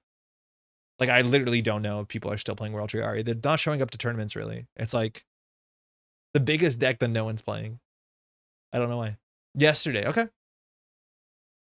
How'd it go? I'm hyped for Earth Station. Yeah, I'm excited to see it. Looks like, and it's another flip ID that's not loading. So we're just going to have to imagine what it looks like. But it looks like the current iteration of JNet is struggling with the flip IDs. I'm the World Tree Ari player, so 100 of my games. Oh, okay. Dano. Nova. So somebody also brought, I believe, to Swiss nationals or not French nationals, a Nova deck and a pair decks. They both did oh, that's weird. Did that break on the screen? Thanks. You too.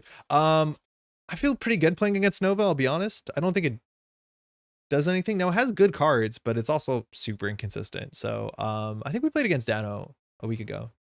Ari's a little bit better than other options, but much harder to pilot.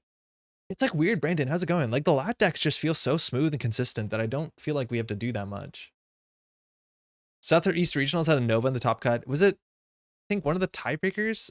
A name I knew specifically was on 8th place with Nova. Why is this a keep? Because it's fine. It's slow. Like, I don't think we have to do anything quickly. I think you can imagine worse hands. Like, this deck is going to struggle with agendas a bit. Like, I think we just ice tree line, HQ, tree line R&D. I would honestly advance one of these if I had my way. And we just do credit. Like, maybe too slow. Oh, it's Jonald. Okay. Yeah, it's Jonald. I think that's true. Forged.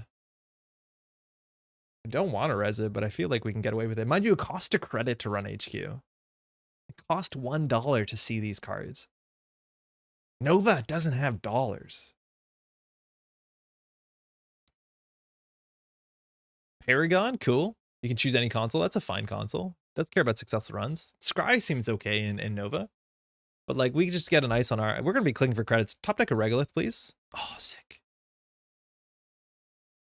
I guess that'll be like something we aspire to res one day. We probably need to get an ice on archives. Honestly, a rhyme is enough because it makes Paragon bad and it makes Subliminal better. Oh shit, this is just a criminal. They didn't run with Paragon and we get Subliminal back. I think they definitely wanted to run that turn. I don't want to put a rhyme on archives. Oh, this is bad. Scrying is good, turns out. When you do both parts of it. Eric, what do you mean? Probably had multiple money consoles, I imagine, to choose whichever one appears first. Yeah, that's like the Nova thing is you just play all the best of cards and it's, I don't know if it's a game plan or not, but okay, so we probably play the Subliminal. I think we need to get an ice on archives. Rhyme is obviously pretty cursed on archives. We could draw once here, but then we have to discard cards. So the other options we do reversed advance. They have to trash you for 3 credits. It puts us further away from Gov Sub, which is where we want to be, but every run that they make is a 2 credit play and it denies Subliminal. We can advance cards with business as usual. It doesn't really do that much. I think we honestly just do like credit, and throw out the business as usual. Like, I don't think we have much going on here. This is deck run boarding control. Surprisingly, it doesn't. And I think it's quite surprising that it doesn't. It's really good with the Earth Station ability. You realized it on stream last time. We've been playing Paragon for several weeks and didn't realize you could bottom cards with Paragon. Oh, you were just looking. Oh, I see what you mean. Yeah, yeah. It's a bit better than that. Yeah, this deck's on no boarding control. I was surprised too. Did you know Scrying lets you put the cards on the bottom? Yeah. Smartware. Okay, that's slow. That's actually good to us because we're pretty slow. And now we have an agenda. Problem is we have Pharos on the remote server, and Pharos is pretty expensive. We can flip Earth Station, but then they just run HQ. So it becomes, this becomes an ice they can't break, and this becomes a 6 credit charge. It might be right to just jam the transport monopoly and go install advance, but I honestly don't think we're in a rush. If we draw, we start to flood up a bit. Oh, that's perfect. And I think we just put this on the table because I don't think we care what happens with this. But we just want to keep this whole rig up because if we're drawing a Subliminal every turn. And like, this is a board state that I think a more conventional runner, with all disrespect to Nova and Nishuma, shouldn't be that big of a deal. But I think Nova can probably struggle here. No Afshar? No shit, the deck's on no Afshar either. Yeah, that's really strange. There's some really wild exclusions here. So Scrubber Paragon means that this reverse accounts actually can get challenged. You can't crack the no free lunch after you see the card, but Paragon gives a credit and Scrubber gives 2 credits. So if we res this Pharos, we bottom out. We can't. Honestly, the rhyme does more work there. We probably could consider flipping. Because flipping protects the remote server more than anything else. I've been trying to build Embolus Earth Station, but gave up because it felt too hard to actually protect all my servers. It requires a lot of work. Like, the amount of work you need to do to make everything line up it's a lot.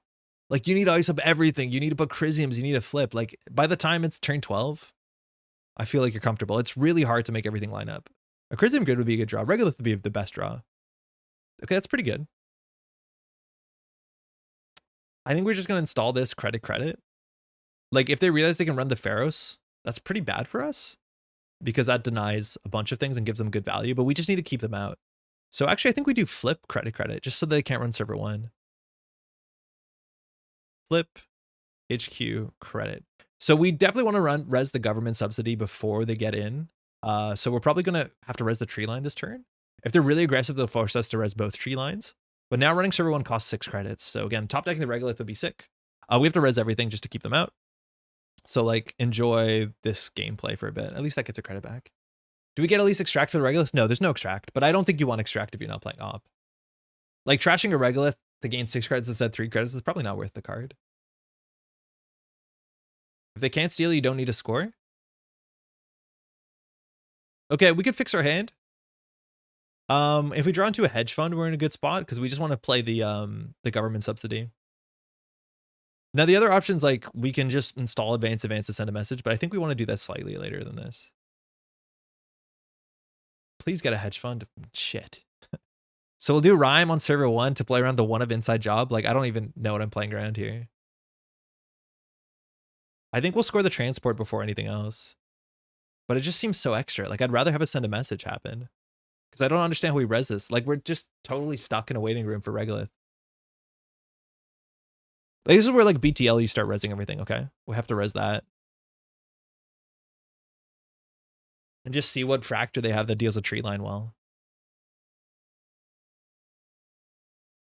Do people just lose due to Embolus? I don't want the games that led to the deck to 4th place. I don't know. I have no idea. I don't think it was filmed. But I could see people losing to this. There's a lot of decks that are not built to deal with, like, you know, the deck has 3 Pharaohs and it goes slow. I find these slow decks really need Planogram and Rashida. This deck is not even on Rashida. Rashida's a bit more difficult. Like, I don't know if Sokka's list at Worlds was on Rashida. I don't think it was. A line of 3 tree lines? It is a real tree line. This is a damn forest. All right, we're just clicking for 3 credits. I don't want to throw out my ice. I guess we'll ice H, like R&D is where the game is, I guess. But like such a regolith waiting room. You don't want the draw from Rashida. You want the credit density of the regolith to afford the thick ice. Yeah, you don't want to be drawing a lot because we're not moving quickly. You want to use your spin doctors to control density of like agendas in hand and like just make sure you don't flood up, but you don't want burst draw because you can't do anything with 3 cards. Like look at this riveting gameplay. Smart Weight Distributor is going to do a killing. Oh shit, we drew an archer. We don't want to do that. An Eminent Domain would actually be one of our best top decks because we can push it in this remote server really easily. At some point, Dano will have the 6 credits, right? Like Dano's on 7, 8, technically 10 credits. So we have to force interaction, which means like, this is so miserable. I hate this. I'm embarrassed that this is happening. The 3 credit click corp, like, oh man, it feels so bad. Gauss, oh, that's good for 1 turn. That's really good for 1 turn. Should have mulled, honestly, Daria maybe. But that's just because we've had these 2 bricks in our hand. Okay. This forces out a spin doctor, that's fine. We can actually give a send a message if we want to res the Pharaohs or the Brown. I don't think we need to.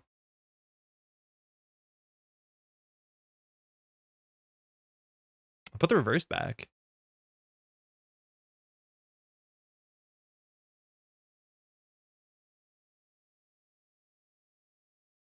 I just don't know if Nova has a consistent enough economy to wear this down. Okay. Whoa, credit perfect to trash Crisium is pretty good, but not credit perfect to come back. So I actually don't think we res the Crisium because the Crisium only costs us a flip. It denies a bankroll, but that's all it denies. But we can't afford the Crisium, so let's just hope they don't hit the transport. Good. Apropos of nothing, I watched the first game of the Top Cut at 2022 Worlds today and watched Sokka win on time, up 4-3, and then go hold my board and scored 8 points in a wicked combo. In 2022?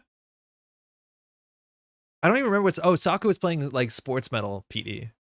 Sick. We're gaming. They didn't trash Crisium. They definitely should have considered it. It's hard to tell if we're flipped or not, which is a bummer. So if we res is like akin to clicking for credit, but they know what it is, but it gets us faster to the bottom of it. Yeah, that's fine.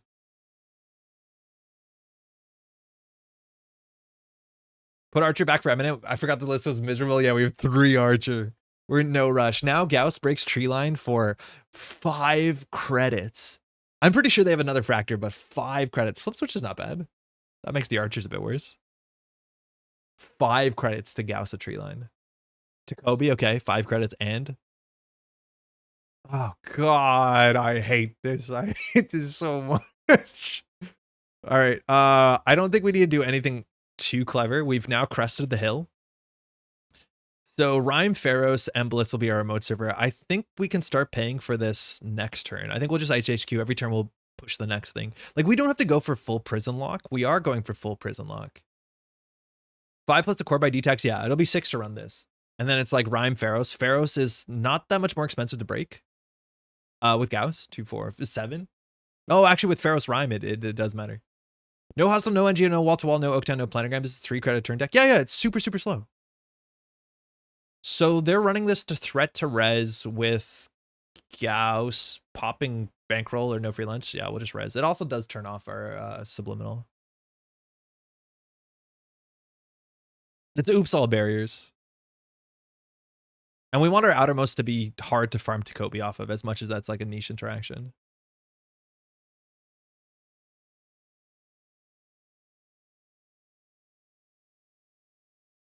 Let's start cooking. I don't think I've ever rezzed an Embolus in my life. I would win one drunk cat or big walls. It's usually the cat. When Embolus came out, it was like when Mati and like even more Glacier IDs came out, and we were scared of this card. And then people tested it when they came home from Worlds 2018. And were like, wait, that's way too slow. And yeah, it's way too slow. What ID? Leopard, how's it going? It's Earth Station. Unfortunately, the ID is not loading. Right now, it says to run the remote server, of which we can only have 1, costs 6 credits. We could have done the Archer from Archives, actually. And then they have to run HQ and make a successful run on HQ to flip it back to the other side, which says running HQ costs a click, but then we can flip it back to this side.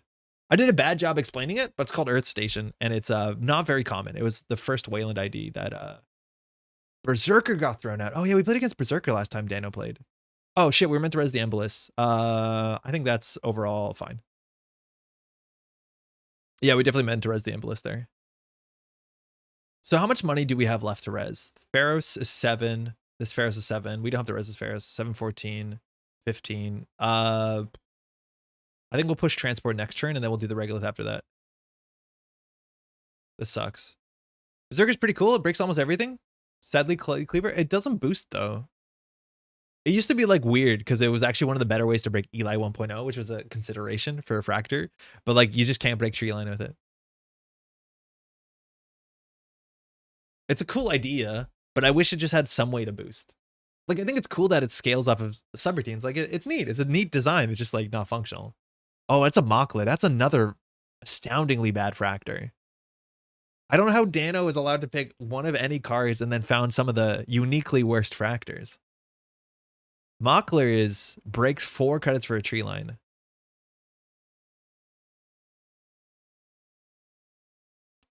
Oh wait, this is expensive. Oh, it just asked me, but we have subliminal, so it's free. Mockler's a brave choice. It is a brave choice. Now technically it's 3 credits because you get credit back, but unfortunately we're a deck of barriers.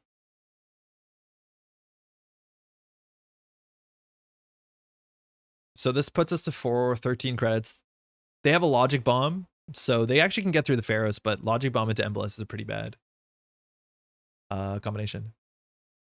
It's a neat card. The numbers are so bad. And like, there's a really big change here that has to be respected when it comes to null signal games. As back in the day, null signal games, or even not null signal games, Netrunner in general, would be like, criminals are never going to get a good Fractor. And now we have a good Fractor. Like, they used to print cards like this would be like, it technically exists, but you do want to spend your influence on a Fractor. And I think the game's actually kind of more interesting where it's like, you can import a Fractor if you want, but Kurapir is kind of cool too, in a criminal way. All right, so runs will never be considered successful. I wish we had something more impactful to put in the remote server. I think grinding a regolith is fine, but playing a hedge fund is like kind of comparable. We also can put Crisium Grid on R&D. To what end? I'll play a hedge fund now, and then we'll decide to regolith based off of what we top deck. Mockler Bruce K2CB breaks the first sub for free. Not bad in this meta. But any breaker plus K2CB breaks everything well. Right? Like, you can just play a good breaker that's better with the turbine. It's like saying this really bad car I bought is good when we put a jet engine on it. It's a bad car, good jet engine. Are Mokler and Bugalter references something? Yes, they are, I think, Russian. But Bugalter means the accountant, and a Mokler is a similar idea. It has something to do with accountancy and book cooking. We'll look it up. Ocean Daughter, how's it going?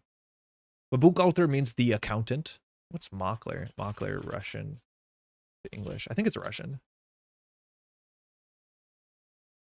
Stockbroker. I mean stockbroker in Russian. Let's draw for an agenda. An Eminent would be sick. We got a Brawn. Okay. So, like, what are we going to overextend on? I think we're going to put a, like, we don't have to overextend on the Embolus because we can stop every single pinhole. Like, this is a lock. We're good to pinhole. We're good to any run event. We're good to Stargate. We're good to, like, it is really hard to gain value. Once we get this headlock in, like, it's really hard for them to do anything. We'll draw once more. I don't want to advance our tree lines. I guess we will commit to the Regolith. But, like, they can't deal with the Embolus. There's no way. Start a turn, pay 1 credit to put a counter on, remove 1 counter when runner makes successful run. So what actually is the text of Embolus? Oh, sorry, that was what it was, yeah. So beginning of turn, you pay a credit, it loses for a counter. You lose a counter whenever they make a successful run, and it's just a border control for a counter on that server. Chinchling, welcome back maybe to the West Coast. How's your adventure abroad? They rogue trading the running HQ. This is very expensive and accomplishes very little. But it does make them pay money and they get to Kobe. But they know it's a Crisium, so none of their successful run stuff will happen. Like, how much is Brawn for Mokler? Like, which one's cheaper? It's like 8 credits for Mokler? It's 8 credits for Mokler. You get 1 back. Okay. It's good, but exhausting. Did you choose to go out there? Or were you sent out there? Sneakdoor, hey, how's it going? Welcome. So now this is legitimately 6 credits? Oh, Logic Bomb. Okay. Did they have clicks left? And they're floating a tag. Oh, that's not good for them. Dawkins Pass needs no successful run. So we might lose the Crisium here. We have a backup Crisium. 8 for same as Kuru. Yeah, it's not good. Like, you try not to. But at least with Kurapira, you get a buy 3, get 1. Or buy 2, get 1. 3, get 1, right? 3, get 1. So they trashed a Crisium from HQ, but not the installed one. Interesting. Why? The installed one's the one that matters. Technically, they both matter. Maybe there's a confusion there. Place 1 on Embolus. I don't think we honestly need to. I don't think we need to. I'll do 1 more and I'll stop there. Okay. I really feel bad about how this is going. They cleared the tag, so we can't do the bad thing to them. The project site is there, so not a lot of choice, but I chosen specific methods I was using in the field. Okay, that's cool, though. That's pretty cool. Smartware is going to be really good in this matchup. Hermes, okay. Console swap, like it. That's a better console for this board state, that's for sure. We would love to be able to res our ice. Please get an agenda. No, I'm done. Okay, that agenda, fine. So we do install advance, which means we can subliminal once. We don't need the HQ padding. If we need the HQ padding, we wouldn't play it. I actually think we just install advance transport monopoly. Why? So next turn we can repair any sort of damage that we see from Hermes. I don't think it's going to be really important, but we could. So I'd rather have a click left. I don't think we need to grind an extra 6 credits from Regolith when most of our ice that matters is rezzed. This sucks. Like, I don't think our opponent's having a lot of fun. Hijacked Router. We played against a lot of these cards in a Alice Merchant Shell, I think a week ago, maybe? Okay, that's how we're going to close the game out. Is this deck all barriers? No, it has 1 Descent and 3 Archers, and then 2 Rhyme. But it's like, it's on a lot of barriers, and like no border control, no Afshar. Okay, the Rhyme going back is fine. We'll subliminal here. So the remote server is still unassailable. So I think we'll put the Brawn. We don't actually need to ice this. Like, you can have no ice with Embolus. How wild is that? Like, you can just have an Embolus, literally 0 ice, and have no recourse. Next turn we install events, send a message. I think it's fine if we put the Rhyme back. We can put the Brand back. The Rhyme is just kind of cool. And then next turn install advance. They can't make successful runs for the next 4 clicks. This board state is horrifying. Yeah. I played versus Steve today and blanked his ID and binned every boomerang he used. Felt great. Were you playing this deck? Sack testing. That is an ambitious call. This already costs a lot, but why not more? Like, we can make this not a successful run. So, like, we don't actually have to res the Pharaohs. It probably was strictly wrong to res the Pharaohs. We should have just said Transport Monopoly. You're not getting sec testing. You're not getting bankroll. You've just made a run. Like, this is probably an incorrect run. The thing is, like, the tag on this could matter.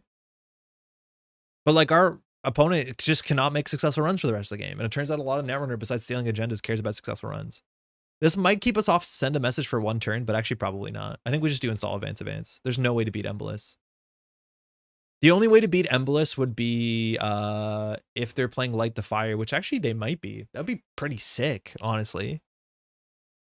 But Light the Fire, pay 6 credits is the only way to beat this. What's BAU doing in the deck? I don't know. I'm not sure. Making your tree line slightly better? You can overinstall consoles, Tron. NSG allowed that as of like a year ago.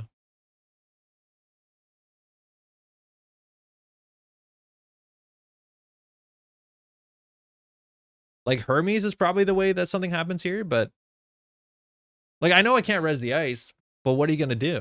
You have to pay 6 to run this, and you have to run it this many times. BAU helps open scoring windows versus Botulus. Yeah, there's like niche things to it. It doesn't purge Physarum. Not that we're weak to Physarum besides Archer. You can reset a, what's it called, which is pretty good. Like, we don't have a virus, I don't think. So you can reset a Fermenter in a slow matchup. It's like niche. It has no implication in this matchup. Unlike with programs, you don't trash the old console the way the game does. Oh, the game trashes and not you. And also, if you trash consoles, you don't go ever over MU for a minute, which is notable.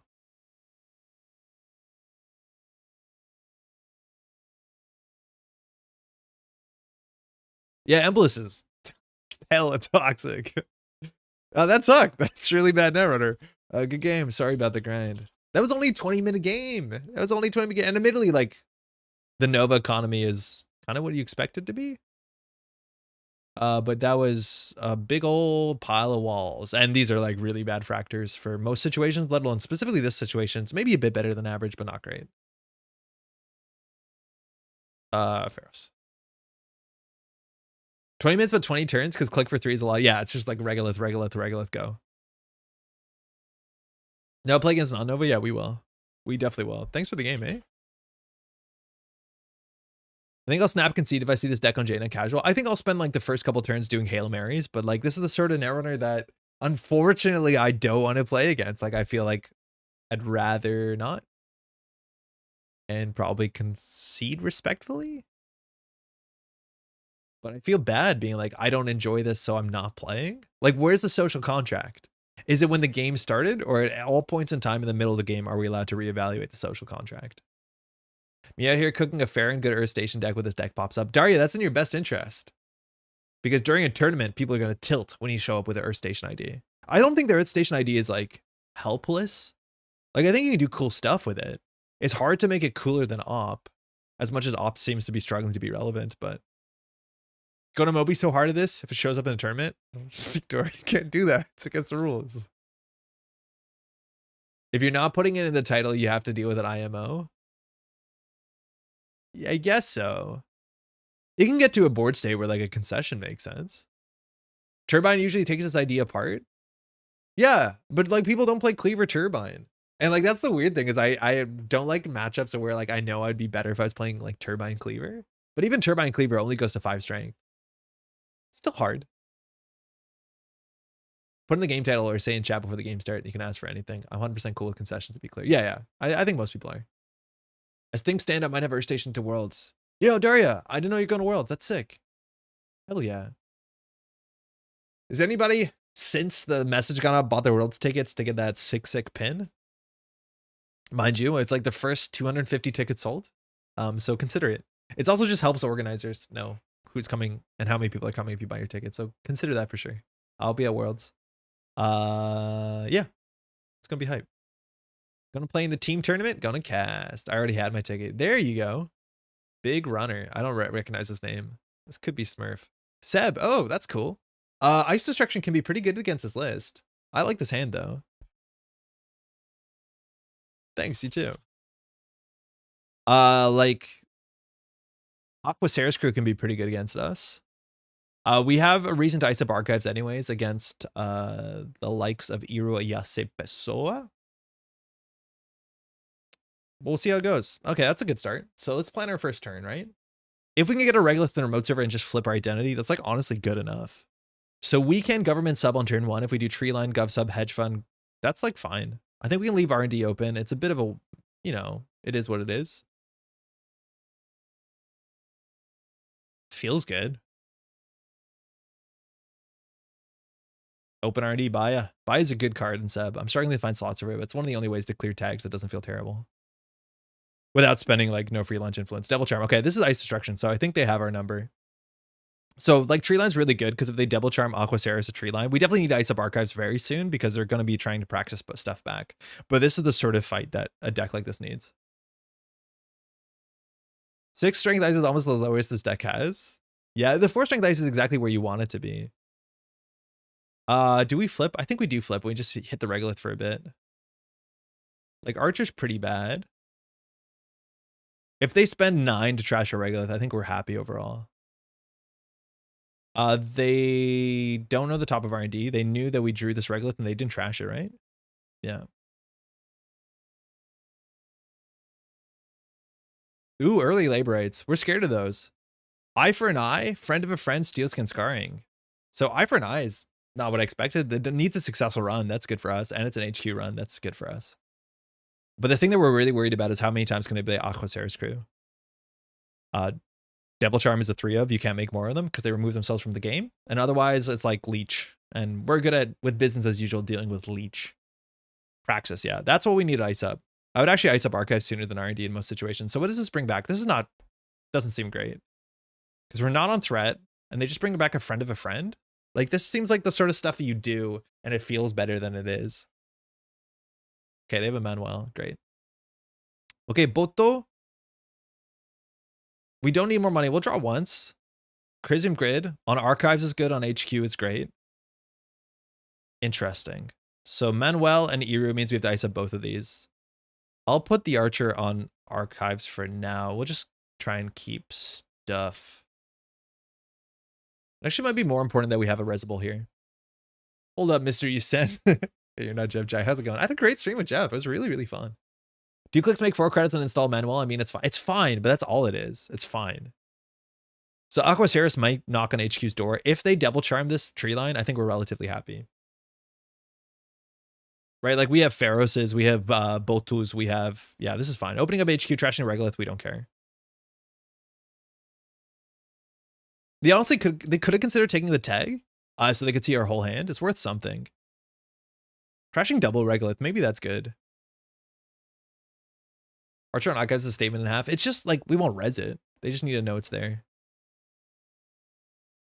Class Act 6. So they left our Regolith, which is pretty cool. So now we just don't want to flood up, right? Yeah, okay. What are we playing, Ben? This is Ryan Bantwins' Earth Station deck that Ryan played at French Nationals. It's like hella Glacier. Pretty slow. Do we flip? They didn't trash last turn, but they probably have bones.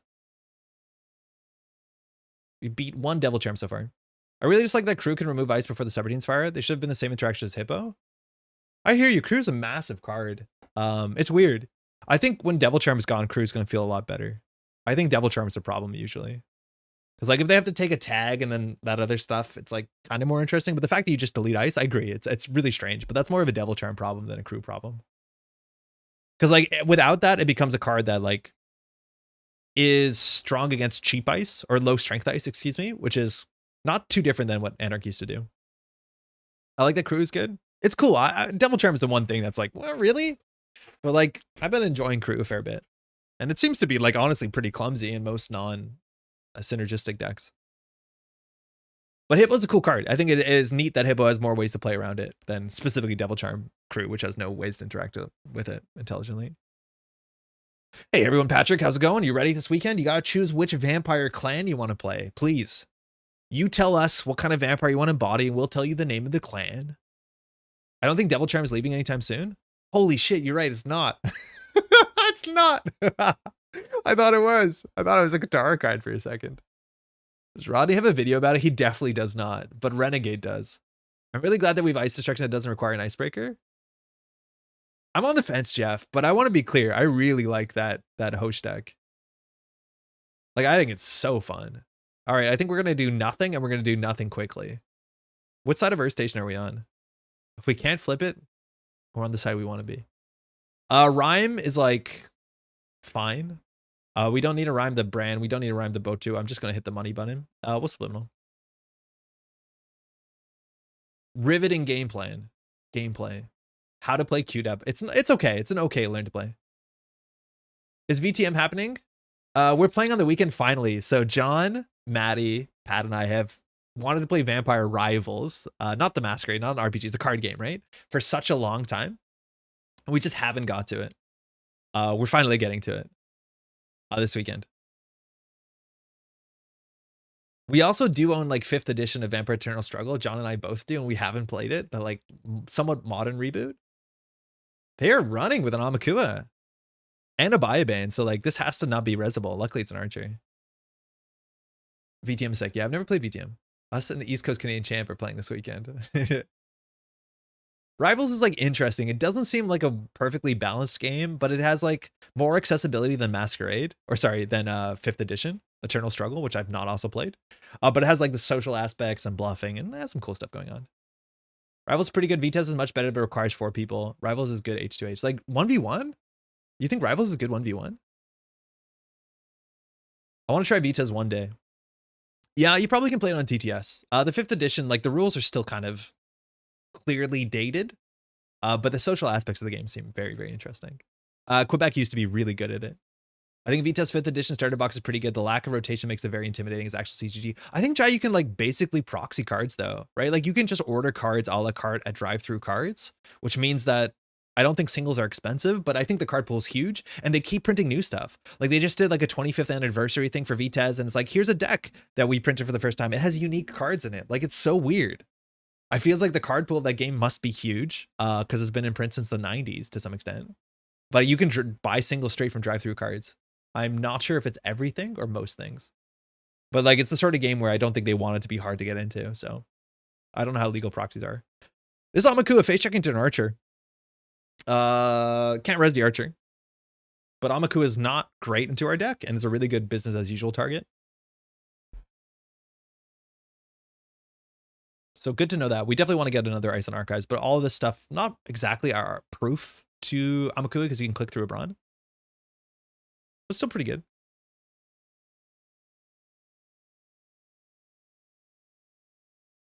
How cool would an upgrade be that was like 1 res, 4 trash cost? You could move it, start a turn, and it just had the front text of Earth Station. Cost of credit to run the server. Like, just annoying. Just annoying enough. Okay, now we need to get Ice on Archives. That matters. Because this archer is a joke. It'll be a good joke one day, but currently a joke. If anyone wants to play the TTRPG, I suggest 20th anniversary edition. Oh, of Rivals, or sorry, of Masquerade. They have to do a big discard there. Imp, DJ Fenris hitting the bin. DJ Fenris is hard to get. Steve is really hard to fire in this matchup. Steels can buy it. Okay. Okay, so we can Criticism Grim on Archives. That stops no Amakua. What's the Amakua text in 2024? Cares about Breach Step, doesn't care about success. Leech cares about success. Let's get an Ice on Archives. Let's get an Ice on Archives. Well, okay. Like, well, they can farm Archives a bit, I guess. We'll just purge, but like, are we putting Rhyme somewhere?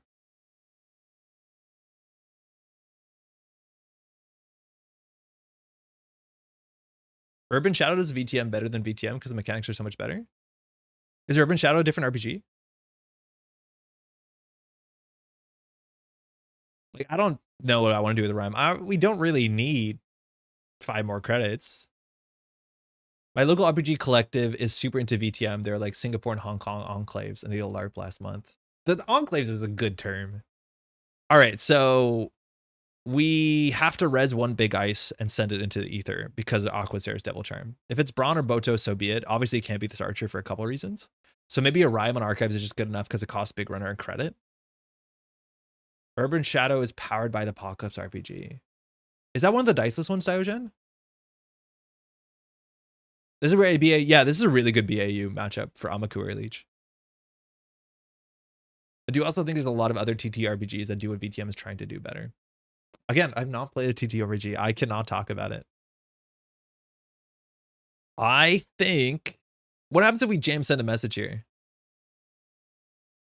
Like if we do install advance, they need to run HQ. We res the Brawn. It gets Devil Charmed Aquaceres crewed. Then they have to trash the Crisium grid. Then they have to run back. Then they have to run the remote server.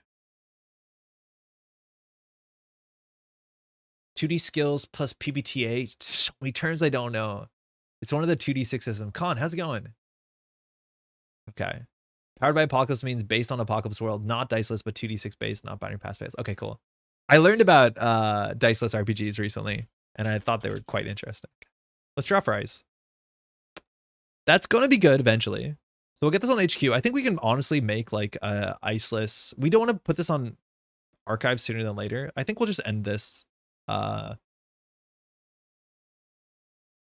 happy that so many in our community know PBTA. Awesome. Yeah, I'm like, at this point, I expect Netrunner players to know some cool niche stuff that we all think is great.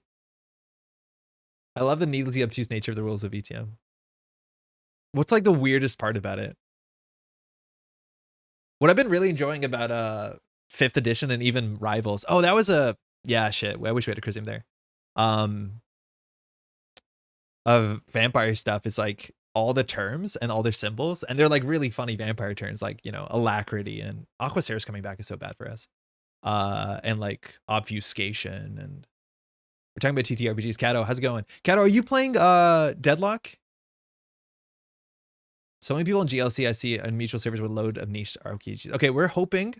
The problem is that this gets trashed without requiring a Devil Charm. We've played one Laborite so far. We can afford to res this, but if they want to Aquaceres through with the Leech, I think we're happy with it. But like, we just need to get more ice on the table. Sprawl is one of the best to date cyberpunk games. I think I've heard of that. I've been invited to Deadlock, but haven't actually jumped in. Okay. I was looking for an invite. I believe I got an invite on this stream. I have to check after. Thank you for the invite. But I'm excited about it. The whole book is written like a very flowery language, very theater kids. They Devil Charmed that? Why they Devil Charmed that? They could have leeched that. And take a tag. Maybe they want to float a tag last click. I'm assuming that's what it is. But they only have 3 Devil Charms, and we have so much ice here. They also didn't take a tag, so they're only seeing a single card. I thought they would definitely not Devil Charm that. That's the better outcome for us by a mile. They get a tag though? Yeah, but like, who cares? You want to get a tag. It's hard for us to trash your stuff, right? But no, I get it. Right? Like now we get a Pharaoh's down. How cursed is that?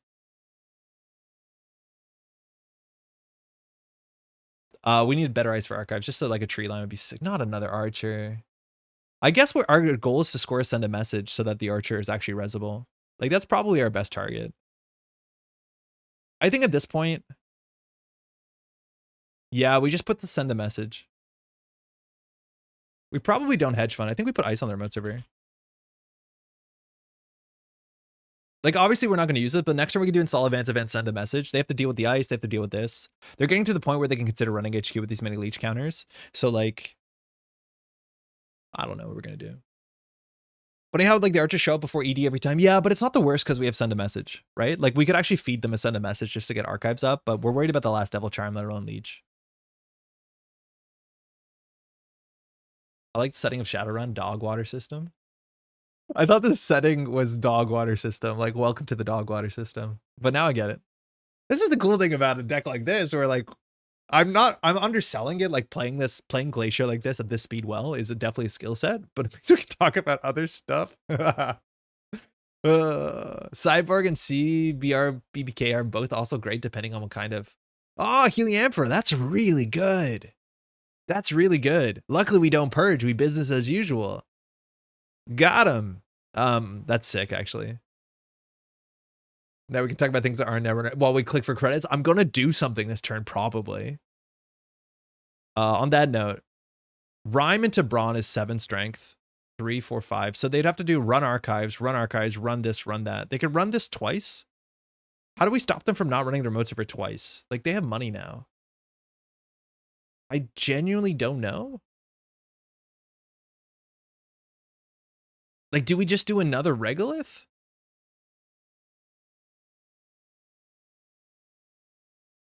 I think I'm overcompensating. I don't want to empty too many cards from hand.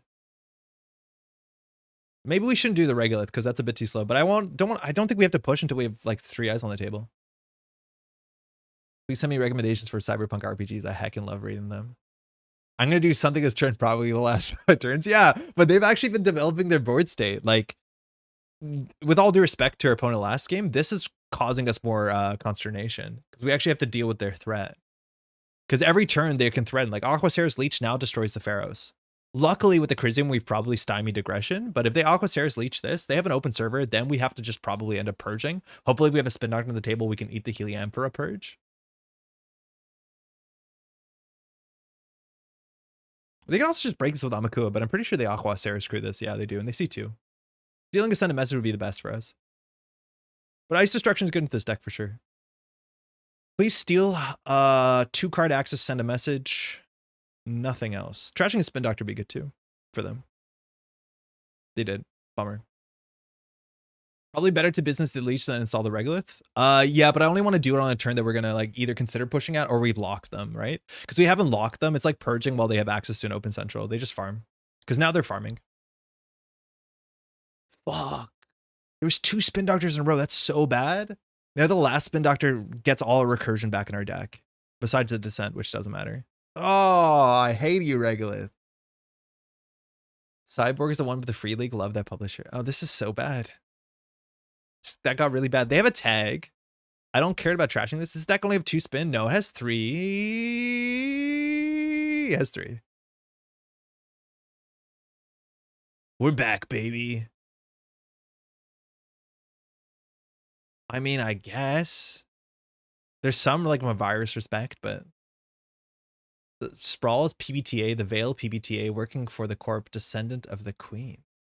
Trash Manuel, at least. I don't think we care about Manuel that much. Like, I think we're just going for a lockout.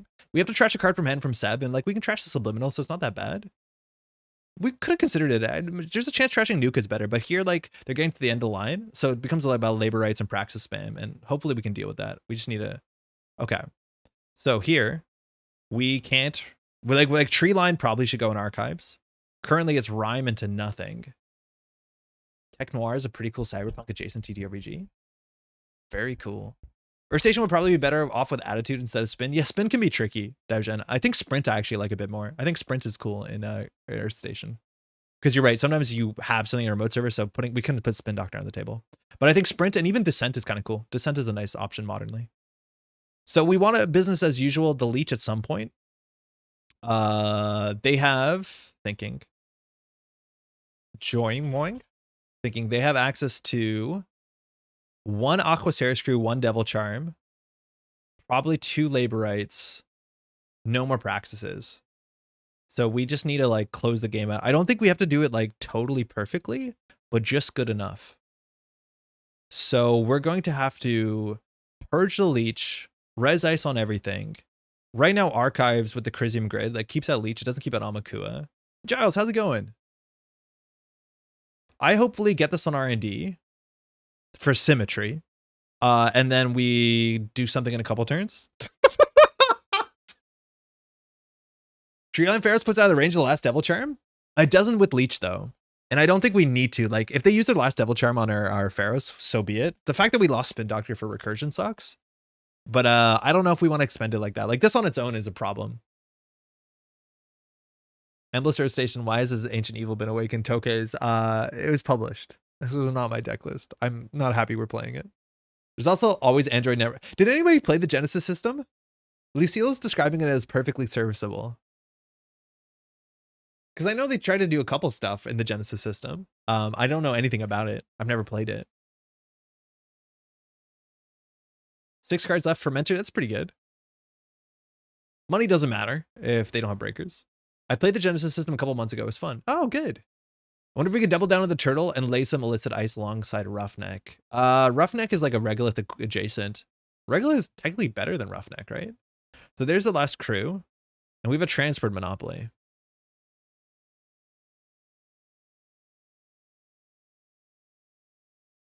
Be good to score something before autumn finishes. I don't know what. We're in summer right now. Maybe that's part of the joke, but maybe my different hemisphere. No scoring. Far too exciting. I can't believe I'm saying thinking every turn. But like, I honestly think we do throw a send a message here. Eru will be pretty good with Rhyme Archer. The last Devil Charm matters. We have to purge. Heliampher is just going to be a problem. So we could do install advance. Then they'd have to either pay 6, deal with whatever this is, which they can technically. They don't know that. Or we do nothing again, which like doing nothing is kind of cool, honestly. Like doing nothing is pretty sick. Because we can, so you might be wondering why clear Amakua and not Leech. I think Leech is more important because Leech Aquaceres crew is an interaction that is much more devastating for us. This is just a breaker. Yeah, okay. So now they're going to tear down 1 ice. That's fine. We need to keep them out. I personally can recommend CPR Ed and Blade Runner RPG, my personal fave vibe-wise. Okay, sick. This is good. Because they'll open up HQ and then they'll steal send a message and it'll be fine. Charism Grid means they don't get leech counters. If they steal, they don't get Amakua. Rhyme is just a piece of shit. I'll also say Dogs works really well for Cyberpunk games if you want to roll an ungodly number of dice and have a very narrative system. Breaking Amakua, BM, you can technically do that. 7 strength Brawn, technically safe. Bulletproof, unless you also take a tag, which in that case, very prone to bullets. Okay, last Devil Charm's out. HQ looks like shit. HQ is just a rhyme. Gotta res the Crisium. They can't trash it. Hope that they steal send a message. Get an Archer. Manual Cease 2, don't steal 5 points. You assume that we're flooded, right? Hedge fund? Transport Monopoly, no! I did not like the Cyberpunk 2077 video game and has arbitrarily turned me off the Cyberpunk Red. I will play that once my machine can play. But I don't think it's going to be my game. So now running HQ cost a credit doesn't give them a leech counter. Like it's still kind of bad. We lost that, which we don't want to lose that. We'd rather lose the send a message for sure. I think we're going to do nothing again. Cyberpunk 2077 is pretty good. Labor rights, okay, so it's privileged access crew. It begins. The 2 game plans, which are both like exactly the opposite of one another. We have built ourselves a battle box. 2 equally balanced decks for you to bring to your casual game night. It's very pretty. This is my main positive though. They still can trash the Crisium Grid though. They could be on game point. It has amazing graphics and very good acting, voice acting, but it's not groundbreaking. The overarching story is good enough, and I have some side quests are really interesting. I've heard some of the side quests are pretty good. Crisium is safe. Subliminal is also a card we haven't been playing. For this reason, Embolus, it begins. Can we actually grind out Embolus value? We might be able to.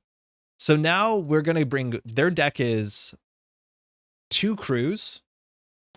And 1 Praxis and an unknown card. So we need ice on HQ, but the more we draw, the more likely we flood. C. Evidence B.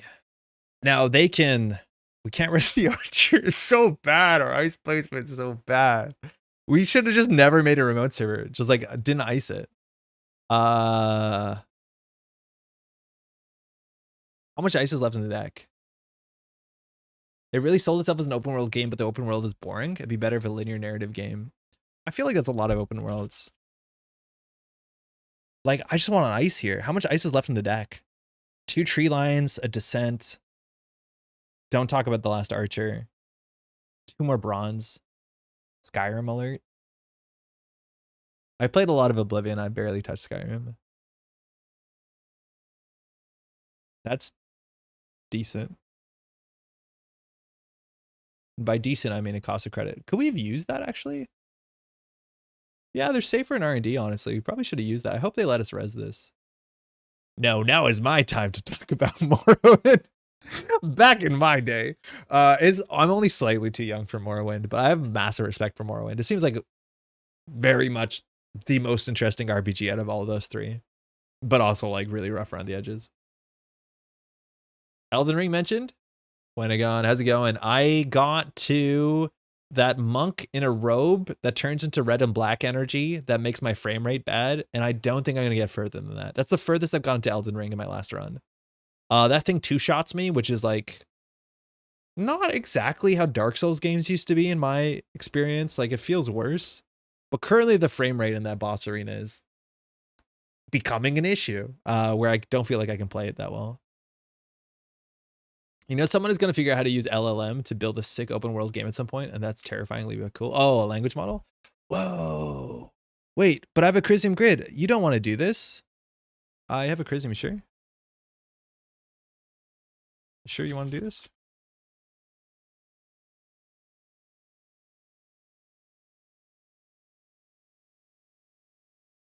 Yeah, no worries. Yeah, of course. Yeah, it needs a successful run. You don't want to do that. The access part still works. Yeah, that's true. But like, you see one card? You can trash the Crisium for what it's worth. That's kind of cool. Yeah, maybe you're right. Maybe that was actually, I talked him out of it. Maybe it was kind of sick. Do you know what? Firstly, where are the eminence? We could have put an eminent in server 2 so easily. They're never going to check an unadvanced card. Oh my gosh. What's going on here? Yeah, trashing the Crisium is kind of sick. They're down on hit points. Oh my god, an eminent. And now we have 3 archers in hand. Like, keeping the leech out's the most important thing. So this keeps the leech out. This keeps the leech out. You just got to keep the leech out.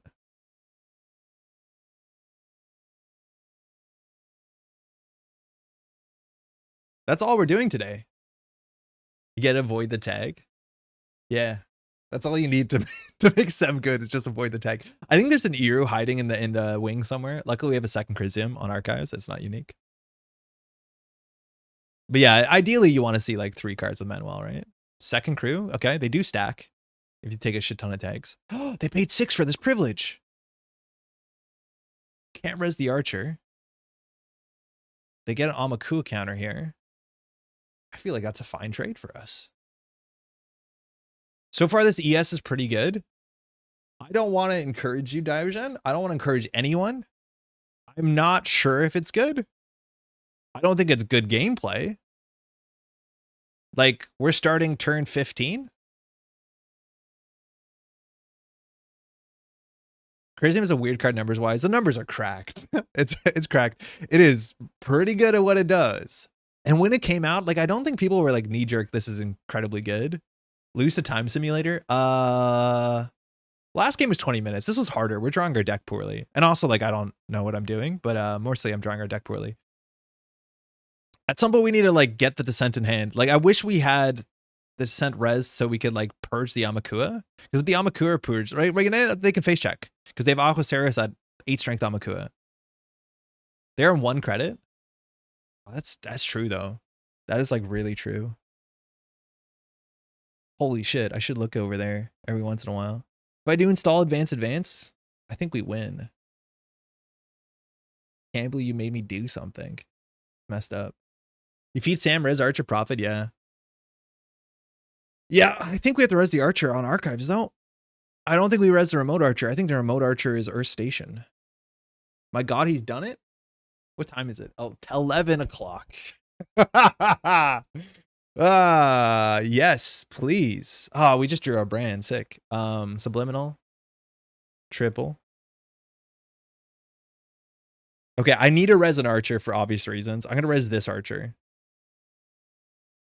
We're flying. But admittedly, like, this is get wrist control and then close the game. Like, once the Embolus is cooking, it's cooking. Transport Monopoly would help. Would help. Tondo, man, I gotta bring this ES to locals. 4-string tree line. 7, 8, 9, 10, 11. This costs us 11. We're still good. Yeah, people are gonna like it. This is the sort of thing where like I would not enjoy casual play if this gets played consistently. But again, I think this is the problem. Is like the overarching issue is that games in which having the cheapest way to break the biggest ice is like the least exciting Netrunner. Like say what you will about PD, at least the game is about like making interesting plays quickly. Again, PD big heart. So this Pharos, they can't trash. They can take a tag to break it. They also can take a tag just to do like Seb stuff. Essa rolls over this though. Essa's probably a bad matchup, but I think you can make the deck better into Essa. I think Essa, like Crisium Grid into Essa is like interesting, but it's like Essa against the deck that won Worlds last year, which it's like, it's not good into Essa, I don't think. Essa needs successful runs for Finale Justushka. Yeah, but Essa can just set up and like self-damage and then get down Begamut, and Begamut will eat most things. Same with Lamb. All right, take a tag. This eats an Embolus counter. This sees 2 cards. We're holding 1 send a message. I think Turbine Hosh is what you're worried about more so. Yeah. Oof. We're on game point. Turbine Hosh with a bit of ice destruction too, if that comes all together, which I don't think it does. But I think Turbine Hosh, like, I don't know if you need to add a Hippo to that list. Fermenter. Wonder if they're playing around Punitive. No.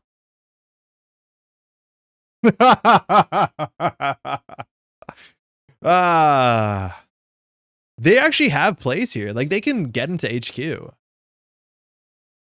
And if they get into HQ, they might win. Like we're going to lose this game, I'm pretty sure. Do you ever purge here? We have to discard 2 cards at random. I don't like that. Their mode is safer than HQ. It is. So what is the play here? Like, I think we just do install advance, and then we can purge later. So if we do install advance, they have to run this twice. They have to run Trash Crisium Grid. They have to get through the descent. I think we just push it. And then we can purge on a following turn with no agendas in hand. Like, all our shit is rezzed. The only thing we have to worry about is if they really go, like, wild and do Aquaceris Crew, Leech, or kill the Archer. And then we have a Crisium there. The remote's pretty good. They also have to worry that we can res ice and server too, somewhat.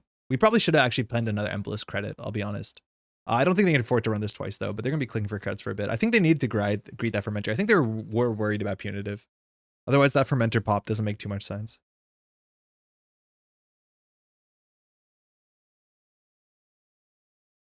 Okay. This also can win the game sometimes. They're seeing 2 cards. Like maybe we should have trashed Manuel before we threaded it out.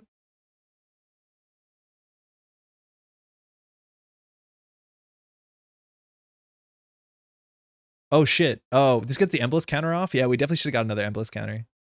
That's really funny. I guess they take the tag here to see 2 cards.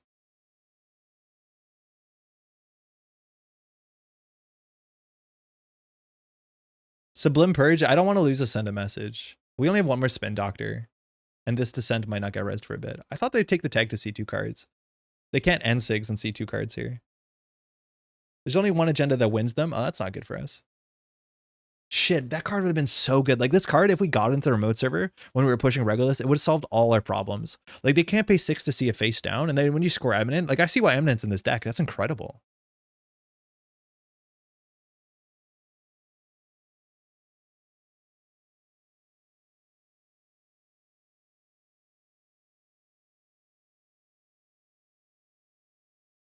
So if we score the Sam, what are we rezzing? I don't think we score the Sam. I think we just put an Archer on our R&D, click for 2 credits. Like they're never going to deal with this, right? What are we doing here?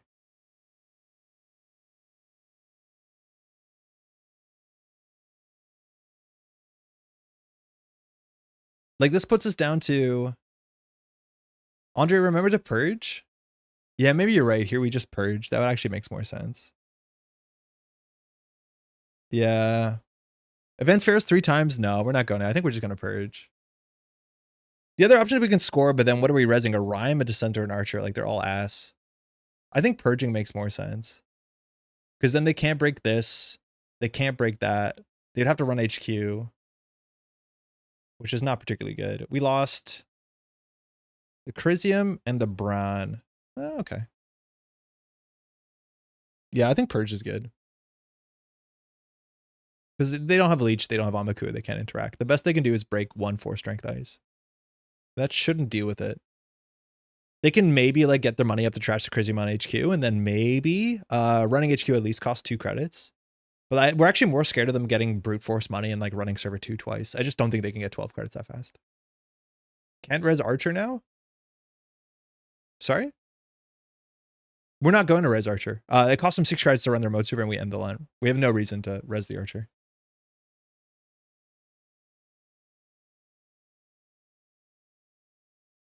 Like, they just can't run the remote server. We're probably never going to res this Archer. Honestly, we might like tempo descent. Next turn, we actually, like, especially if we get back our subliminals, we'll do like single advanced subliminal Embolus, put an Archer on R&D probably. I think Rhyme Archer is safe. Yeah, that's really good. Wow, what a grind of a game. Shit, what a grind of a game. So I think we single advance to send a message, just so that next turn we can install the Archer advance. You're cooking today. Droids, this is Ryan Bantwins' list that I brought to French Nationals. So, okay, how can they bust the remote survey? They need to make successful runs. They can't do archives. They can't do HQ. So I think we just do advanced credit. If we score this out, we res this. Like, it's a bit of a risky line, obviously. We know their hand is 1 copy of Praxis, which is useless. Like, I think this is just a play. And then we can install a Ferris or an Archer next turn and score. And we should have a subliminal in hand anyway, so we're slightly richer. If we res the Crisium grid, we'll still probably be like within fine, the archives grid. But I just don't know what they can do here. This seems good. 3 minutes until you lose on time? No, we'll be the higher seed. We'll score the send a message. Then we'll be on 6. We don't have to be the higher seed. So we res the descent now. They can't break it. Yeah, we can afford to play this slowly. Now we have a descent too, which is like fine. Oh, sorry. Might be. Come back. Yeah, they can break it if they want to. I forgot they can crew it. They probably have to. The thing is that they don't get Amakua at Leech, they get Amakua. This is bad for us? No, I don't think so. Because we can just purge. Like, they spend a lot of effort on this and we just purge. They'll see 2 in HQ. Like, if we had cards in HQ here, it'd be a bit more scary. They're doing a valiant fight. Like, they're doing a good job pushing us. 2 strength descent. Nice. It's really cool. So I think here we have to just put a better ice on HQ. So we'll probably like put the Ferris with the Archer. Fire all? Yeah, that's more like it. Can't break it. So they get the Amakua if they don't trash, don't steal, but they don't get the Leech, which is the more important one. I think they may be able to Eye and Eye for trash the Crisium cheap. Yeah, but they have to trash Eye for an Eye. Like, they have to see that line. I think that's a line that we lose to, but we still have Embolus to like stop it if they pivot. But if they Eye for Eye the Crisium, that is the one way that we probably do end up losing, yeah. If that's the case, we could panic, but I think we just get a big ice on HQ. If they don't see that line. It's a cool line. It's a very cool line. We already psyoped them about Eye for an Eye. Yeah, we did, and I didn't intend to. I didn't realize it was actually cool. Are they going to trash it?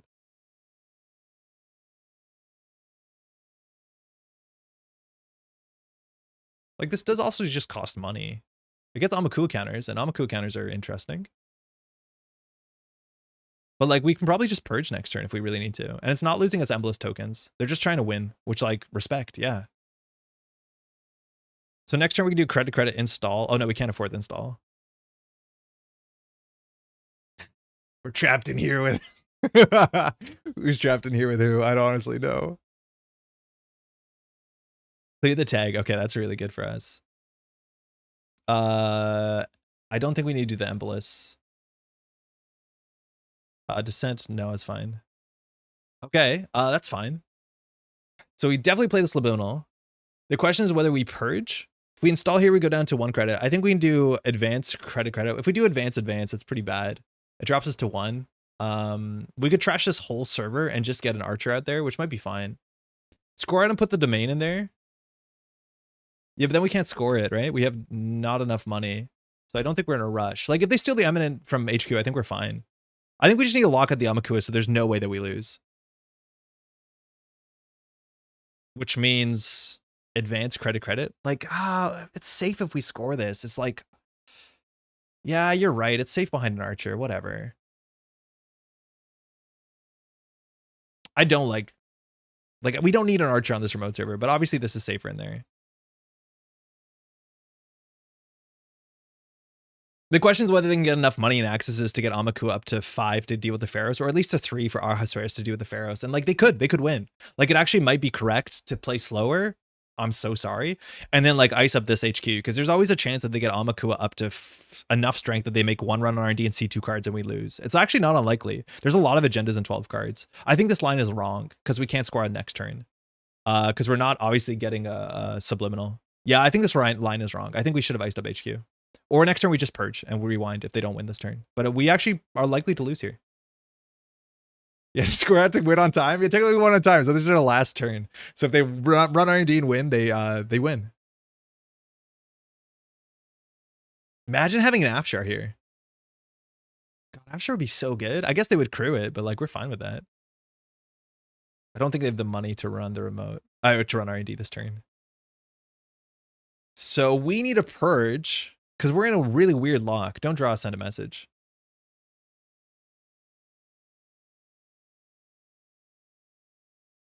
Fuck. So we can't dissent this. We actually want to draw credit and then discard the send a message. It's safer in archives. No! What are you doing? Draw again, credit. Override into the remote server. I think we just discard it here. And then hopefully they don't make a successful run for some reason. I can't imagine that.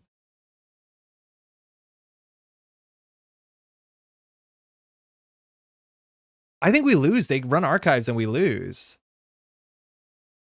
Nah. They should know that those are agendas and archives, but server 2 could look like a spin doctor. If they don't make a successful run here, we win. I think credit run archives is like very reasonable. In fact, we lose to credit run archives. What are we doing? No, Andre. Oh, fine. Oh, credit run archives was the winning line. They just have to break parts of Archer. We need to bring the descent back though, which means HQ is a bit soft.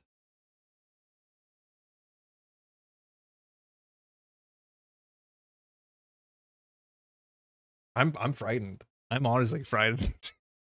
How is this game so exciting? It's been 43 minutes. We've done nothing.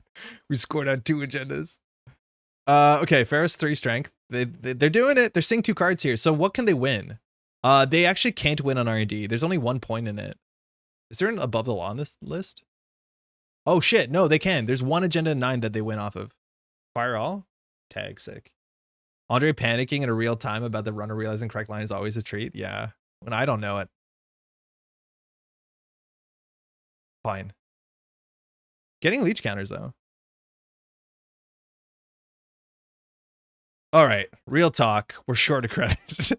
We could top deck. Wait, how many? There's no 3 subliminals in this. That'd be buck wild. There's 2, right? 2. Okay, so we can't win off of that. So we add descent back to our hand. Oh my god, what are we doing?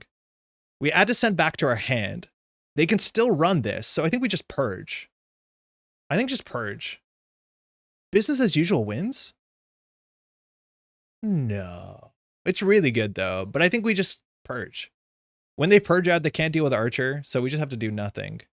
Add no. Purge. Because then they have to tag through Aquasair's crew. It's like obviously a bit Sisyphean, but maybe. It advances for 0. Oh yeah, you're right. It does. There's how many of those in the deck? 2? We've seen 1 so far. So we top deck, we business as usual to advance. And then we double advance. Now if they don't run for some reason here, we get back our subliminal. So obviously they're gonna run every turn. I have 1 off that card being free. I wish we had something like Shipment for Sands. Shipments are really cool. And we don't see enough of them. Business as usual is not a shipment though, by name.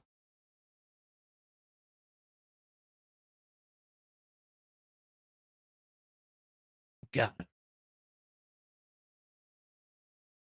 Okay, this gets Amakua counters. Manuel. They have 2 clicks left. We need to just get a credit. And now Amakua does 1, 2, 3, 4, 5 strength. They need to do 7 strength. Yeah, shipment from Vlad's the only one, yeah. Yeah. There used to be a lot of shipments. Tenon, Kaguya, Mirror Morph. It was just a thing.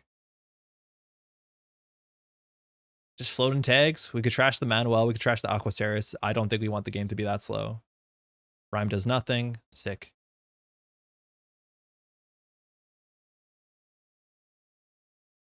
Yeah, business as usual is just shipment from Kaguya, right?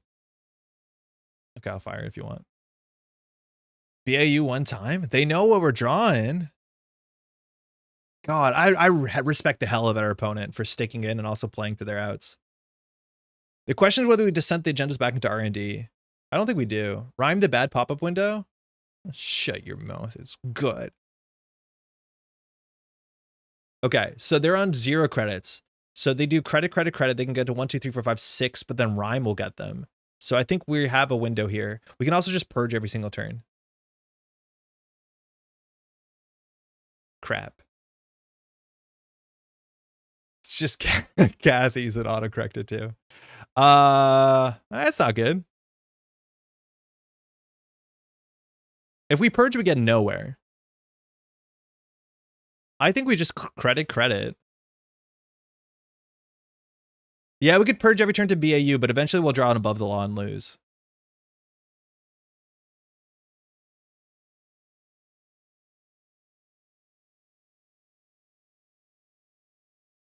Feeling pretty good about that. They might think the remote server is a spin doctor. And then the archives agendas are like hard to interact with. Has a different name, so CI gets around 6x. Yeah, do it up. We could lose here, and honestly, if we're gonna click for 3 credits, we should have put the Embolus counter on.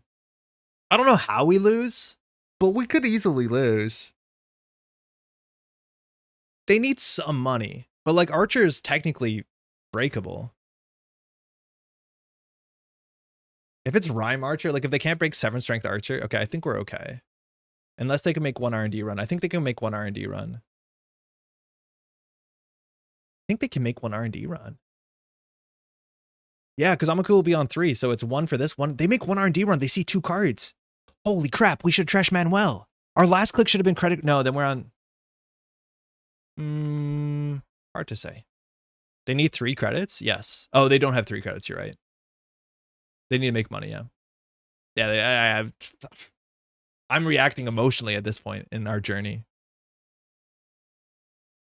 Someone replied, do it up. Yo, my thinking? I'd be so confused. Really? If someone said like, oh, I'm thinking, I'm like, yeah, do it up. That would get you? I don't know other people who say that, so like I can understand that line of thinking. Yeah, do it up.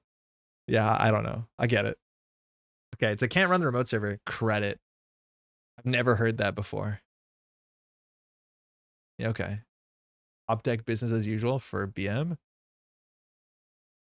What a match in Netrunner. Just what a match. Just haymakers left and right. No gradual gains. Just haymakers. 24 turns, 40 minutes. GG. What a game. You had thanks, you too. A lot of pressure. You had a line 2 or 3 turns ago instead of swinging R&D. If you run archives, you win.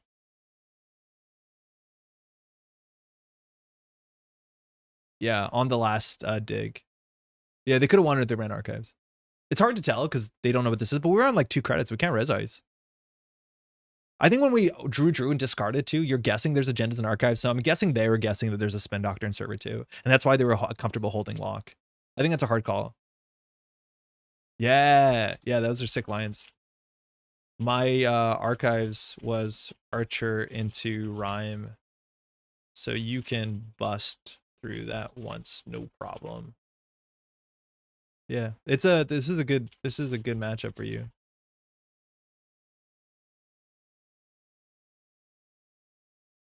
But super tedious. Thanks for sticking it out. Wild game. That was honestly kind of cool. I worry that this deck is a thing. I'm worried. I don't know. I hate this. I hate doing this on stream. I want to lose every game terribly and be like, don't play this. But like, people are going to play this because like people like ice. Hey, cheers. Our opponent is an absolute hero there. Hey, you too. Wow. Really cool. Really, really cool. How's everyone doing? You know, any good tabletop RPGs? I think you can change the deck list. I think Embolus overperformed. I think just putting this in a remote server with no ice is like technically a strategy, but in theory you need like 4 or 5 counters because it can be beaten by money. I don't know what deck has a great matchup into this. Besides maybe Behemoth. I think some of the cards are like a bit like, you could argue things like business as usual. Kind of makes sense, right? Like purging is hard. That's for sure. I think the one of reversed accounts is like, could you just make this a clearinghouse deck? Genuinely? Could you play Eminent Domain and make this a clearinghouse deck? Maybe. Honestly, yeah. I think if we could add clearinghouse, we would win way faster than if we scored out agendas. This deck gets cooked by Essa, yeah. It probably does get cooked too by like Double Turbine, but I don't think Double Turbine's real. Hush is good. Rig Host is still tier 1 and rips this apart. Even like Criminal Aggression, as long as they don't res their ice, lol, can get some work in. Like, I'm not too worried, but like, I don't know. Did we put Mavirus in the deck? Having the deck would be good too. It's wild to think that a Wayland Glacier deck needs to spend this much influence on Brawn, but like Brawn is really good. It is really good. The Boto is the one that's like, there must be something in faction. I don't think it is Tree Line. Or not Tree Line, sorry, Logjam. I think Logjam is a bit clumsy on a couple angles for sure. Rhyme feels good. I think border control like probably should exist in a list that wants to stop successful runs, let alone have a good remote server. It's hard to think that that shouldn't be in the list. 3 Archer is a bit wild to me. I don't know if you need 3 Archer. It's a pretty bad draw early, and I think you need to stop the runner early. I'd probably play 2 Archer, and then just like play a Hammer. Like Hammer's kind of comparable. Botu is just not cringe logjam. Yeah, Botu is not cringe logjam. That's a really good way of putting it. But I think influence might actually go pretty far in a list like this. But honestly, clearinghouse, like you could just clearinghouse games, and like that sucks. That really sucks. It's also interesting too, like the kind of cards that you'd expect to be in a list like this, like Isaac. I don't know if Isaac is 2 S's or 2 C's. It never looks right. Apparently it's 2 A's. That was one of the options I meant to say. Like I don't think this is right either. This seems hella too slow. Can Logjam, if it can be Logjam, play wall to wall. Wall to wall's hard because it eats your server forever, and then you have to make decisions at the start of turn. Like I could see it, just like you could see it in other versions, but like you probably don't want to draw a lot. What if Boto was MIC? Oh, I think that's sick. I think MIC is really cool. I think MIC is arguably undersplashed for 2 influence, right? Like the stat line of MIC is not that different than Fairchild 3.0. The face check is equally disastrous on some board states, but not like ruinous disastrous, just like bad disastrous. And then this obviously matters when the runner is sometimes doing multi-click run setups, where it's like run HQ, run the remote server, right? As much as like challenging the Crisium seems really, really hard. I also think like you can play ways to get the Crisium back. Like I'm not sure if you're excited to play Drafter, but Ablative Barrier is also a thing. Like if Ablative Barrier comes back and gets a Crisium back, actually I think that's a bit difficult to make work. MIC is decent to the Unity meta. Yeah, I think the most common code gate breaker you see is Unity, but I think more likely, Jai, my imagination is a lot of lat decks are not breaking MIC with Unity. They're breaking it with like Palangi. But even then, it's not bad into Propeller. It's not bad into Revolver. I don't know. Hold on, MIC is 2 influence. Have you played this? Have you built your purple op deck with MIC into like envelopment? Pretty goofy. I tried Isaac and SSO, and even that list, then it was slow. I think SSO is generally pretty slow. If you asked me what all the Wayland IDs are, I would not say SSO. In a not dissimilar way that I wouldn't say Acme. Like I don't remember that these IDs exist. They're breaking MIC with Fizzarum, really? Yeah, that's the easiest way to do it, but I think that's a bit more situational. And at the end of the day, you don't mind if a Trojan's hosted on MIC for like MIC reasons. It's not great, but yeah, that's the easiest way for sure. Business cooks Palangi. Yeah, it does, but you can't cook 3 Simon chips. It's all about MIC, Nisei counter, active policing, ag confusion. Fuck, I'm like, there's so many cards that I'm convinced can do something before Worlds, and active policing is definitely one of them. But like, I honestly think the best home for active policing is still Holloman. I just haven't seen it. It's like, what are you doing when you're installing an agenda last click that you want to score at? It's probably Holloman. The meta Acme was dominant was the pits. Yeah, it was bad. There was no point in time where Acme was cool. It was good, but it was always like the worst to fight into. Like, not only was Acme Glacier annoying, but do y'all remember this card? I think people are going to return to the Buzzsaw Hoshinari when the world's pressure is on. The good players taking a breather ammo. I think a lot of players are waiting for the ban list. Yeah, have y'all seen this card? Universal connectivity fee. It's a trap, so it has no subtypes of like conventional breakers. 2 cost, 2 strength. The runner loses a credit unless the runner is tagged. If the runner is tagged, they lose all their credits. In Acme, you're always tagged. So if you don't have an AI breaker on any board state when you face check, you just lose all your money. That was the game. And back then you had like hard hitting news and all these cards that punished runs, right? But yeah, this was just a force for a moment. It rotated in the first rotation, so it wasn't, but it was around at the same time Acme was around. I played a whole bunch of this on the channel, but like, what a card. Pelongi was in the meat then, right? In the meta? Back then, no. Pelongi was an NSG card. So it didn't exist back then. But we had other cards, right? Like we had Faust, we had other AI breakers. They were not super uncommon. When this became a real force, I think Angola was like the most common way to break through it. You could just Angola through it. It's still pretty expensive. But I remember trying to play Acme UCF, and it was like, oh, Angola is the reason you couldn't do it. I did consider that for Throwback. I think Throwback has a lot of really weird mean ones. I would probably consider Highline Grid for Throwback. I think Highline Grid's really messed up for Throwback. Just because of Pulse, because of MIC, because of Ikua. Like, this just hurts every runner in Throwback. There's no runner in Throwback that losing all their credits isn't a problem, for obvious reasons. Yeah, Highline seems really mean. I think this is good enough in Eternal too. It's like shouted out as like the one thing that beats infinite money shapers. Well, yeah, it does beat infinite money shapers.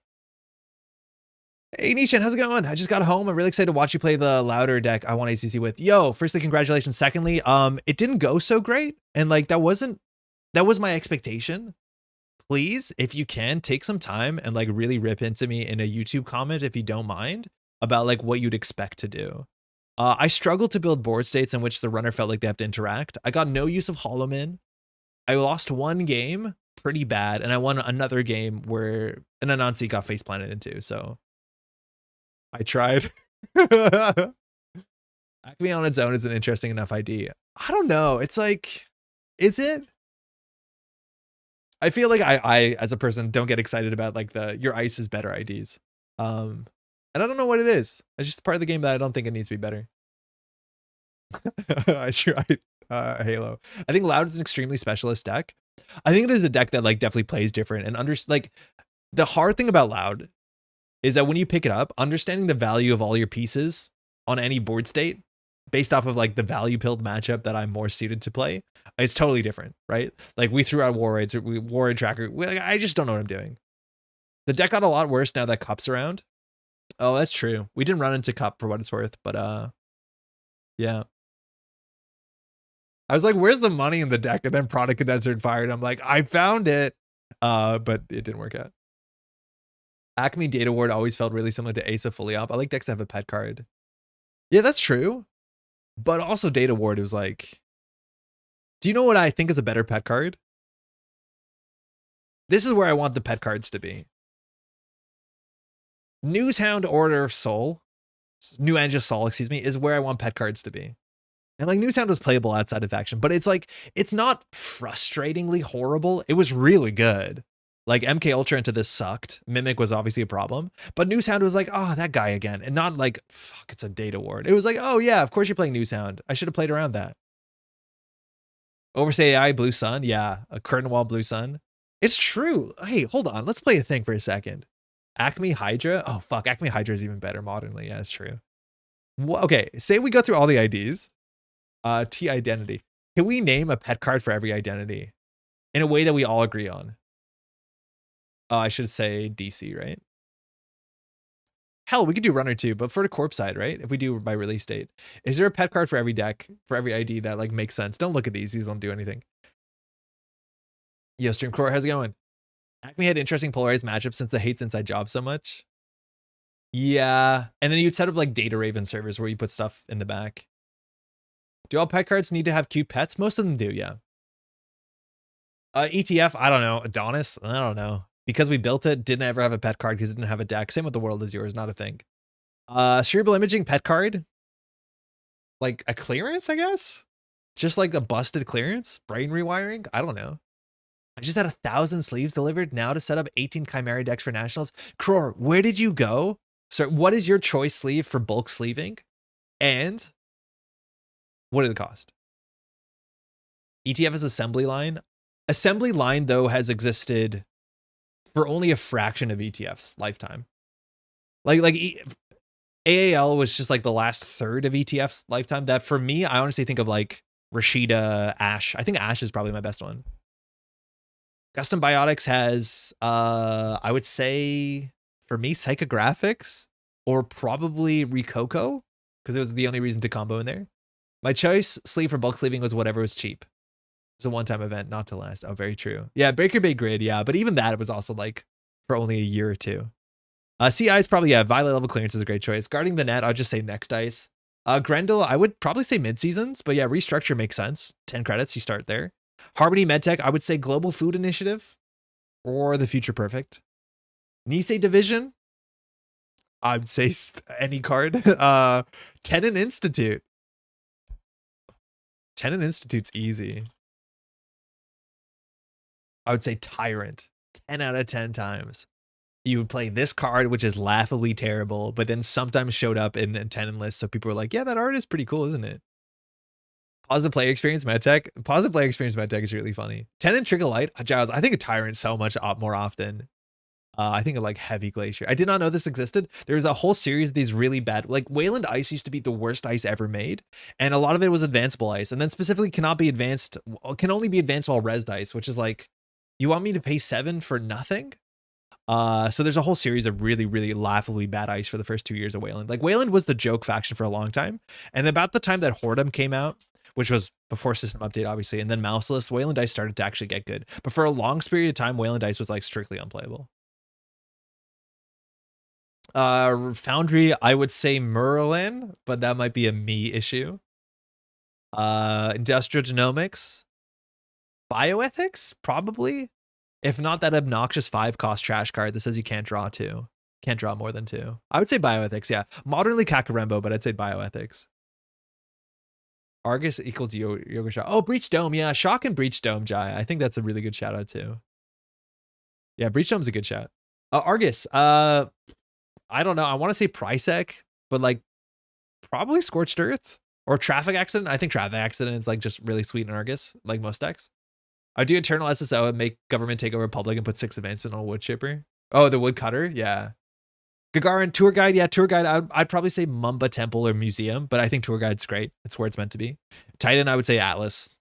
End of, yeah, obvious is pretty good.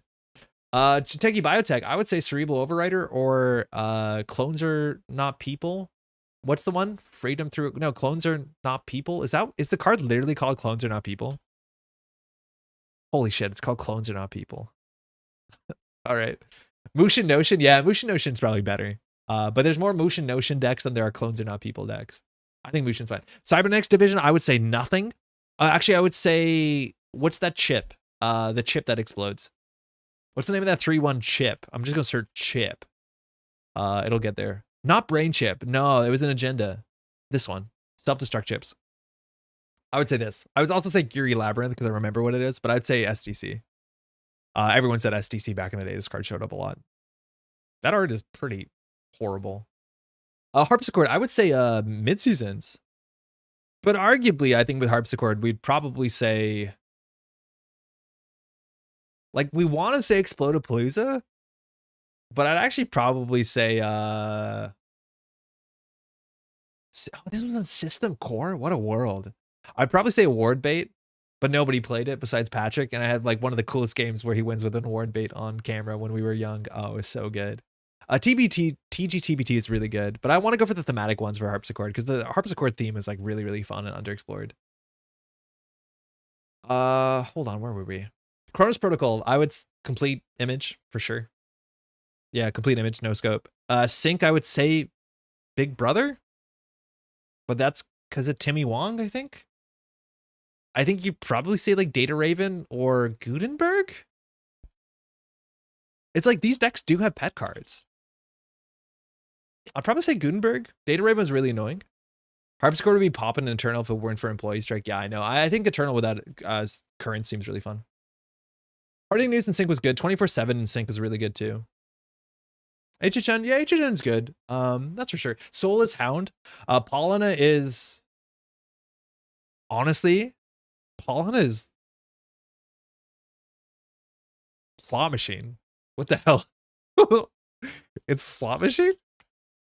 DNA tracker? I don't know. I just want to do this. Or what was the other one? What's the Jinteki one that's banned? The 2 cost 5 strength decoder, code gate that does 2 net damage. Engram Flash. Like I would say one of those two. Yeah, I don't know. I'm just gonna say slot machine because it's sick. It's like value pilled. I like a value pilled Polana. Harsa Chandra we won't talk about. We have nothing to say about Harsa Chandra. Honestly, no idea. Controlling the message. Hard-hitting news. I would say Mumbed Virtual Tour. I need to pull these up for those who don't know. Mumbed Virtual Tour was a 0 res 5 trash asset, upgrade with no text besides the runner has to trash this. This is also very interesting because there's a lot of the best cards in the set from Mumbed that had text like this. You can only play this if you have 6 or fewer ice. You can only play this if you have 7 or more assets. And, you know, bless their soul, unfortunately, the designers and FFG at the time thought that would be a really like big thing to force the runner to do. Unfortunately, this was the downfall of Netrunner largely because every deck played more than 7 assets and every deck played fewer than 6 ice. So that was bad.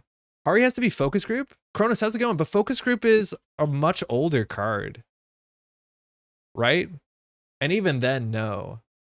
Like there was equivalents back in the day, right? Like Salem's Hospitality and that sort of stuff.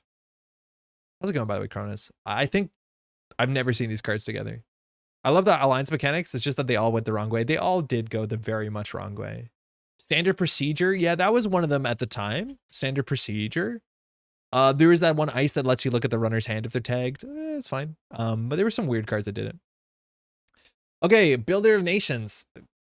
Akugo. Jinteki Potential Unleashed.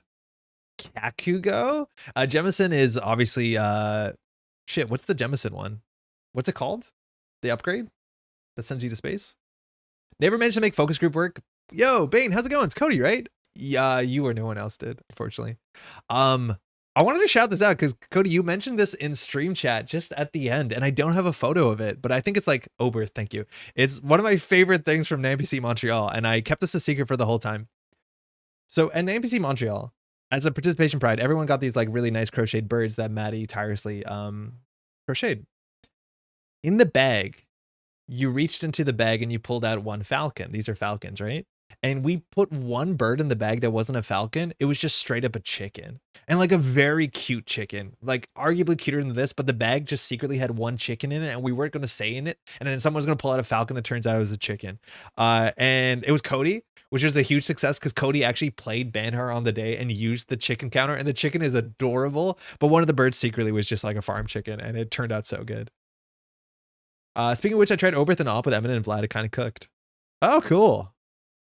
It's like, it's hard to say you want to play Oberth because there's so many other options in the meta right now, but Builder could be Misfingo. I also think Builder could be that really bad fractal threat matrix thing. Ag Infusion. Wow. Honestly, I would say Anansi. Just because it's Anansi. Scorpios is Hunter Seeker, which also like messed up cards from the day. Good card. Spend 2 clicks, trash thing. Yeah, turns out that's rough. I love it. It's so good. It's so cute. Sandstorm. I would say Sandstorm for Mati, but we'll get there. Asa Group is fully op. We were talking about that. Asmari is Hydra? Egg, believe it or not. Yeah. I think Asmari is Hydra. I don't have a better reason here. Like, I think it's too young to say Jupstad for obvious reasons. Mati is not a Nazi. Mati is... We'll get to there. I think Asmari is Hydra. Is Exchange? I don't know. I think like Tightrope Asmari was not around for that long. Oh, Echo Chamber. That's a really good choice. I think Echo Chamber is the one that wins for me. Scarcity? Oh, fuck. Yeah, Asmari's Scarcity is also pretty messed up, but we're trying to forget these exist. I actually like Echo Chamber a lot because I think it's the only deck in the meta that ever played Echo Chamber with consistency. It was only Asmari, 6-point Asmari. And this card was a hella good card for a long time. I think Echo Chamber is a really good shot because it uniquely exists in that. SSO Industries, yeah, I'd probably have to say, I wouldn't say CityWorks. I'd actually say the other one, Hollywood Renovation. Because Hollywood Renovation was more of a thing back then and was actually a better card back then because you could use this to fast advance. I think Hollywood Renovation was the best public agenda for SSO. It was better than CityWorks. Mati Mukundo, I think I would say either Cortex Lock, which is why Mati Mukundo largely got banned because it just killed runners out of nowhere. Otherwise, Sandstorm is an option, and I think you can put a Nonce in there, believe it or not. What? 2 words? Scarcity is the most tilting card in the game for me as a Haley main. Yeah, Giles, I don't know if you watched that One Worlds with Haley Scarcity. It's like not fun. Believe it or not. Oh, Red Planet Couriers is another one too. Sports Medal, I would say Game Changer. I would just say... Okay, hear me out. We can't say Sports Medal. What's the 3-1 agenda I don't know the name of? I just didn't learn the name of it. I still don't know the name of it. I'd say Mega Pre. That's one. The other one. Not the other one. I know the name of Mega Pre. I think the other one. Hyperloop. Because this came out in the same set. And it sees play in basically every sports deck. And it uniquely sees play in every sports deck. It shows up in some Thule decks. That's actually not true. But to me, this is like this most sports-ass card. Hyperloop is based in sports. Yeah, Mega Pre came later. But like Hyperloop is to me the perfect sports agenda. 5-credit econ card, right? I would honestly say Game Changer though, but like maybe some folks don't know Game Changer. I think Game Changer is probably my favorite option there, because this is like for 3 reasons messed up. Biotic is solid, yeah, but Biotic is like old. Sports is new, you know. All right, we're almost done. Saraswati, I don't know. People being upset what NGO front says on it because start a turn trigger does not mean what you think it means. I don't have a good Saraswati. I'm going to actually say for Saraswati just to upset people, Isabel, APIS Keeper. I'm going to say APIS Keeper Isabel. Easy. Right in Reverie's best card. This must be a person. This must be after someone's likeness. I'm assuming it is. I don't know. Acme, Data Ward, Outfit. I guess Trebuchet, right? I guess it's Trebuchet. Yeah, it has to be Trebuchet. Maybe it's Hostile. I don't know. Too big to fail. Oh, it's Too Big to Fail. That's a great one. Yeah, I would say Too Big to Fail. Red Cap is too new. Too Big to Fail has been around. Bulwark, some people don't know. I think Too Big to Fail hits all camps easily. Stronger Together, Heimdall 1.0. I don't know. Fucking Heimdall. Who cares? Satyr. Tapestry? God, there's like a section of really bad HB ice. And for what it's worth, Tapestry isn't a really bad HB ice. It is just like, can you imagine a more miserable ice? Unbreakably big, just frustrating subroutines. Just don't interact with this.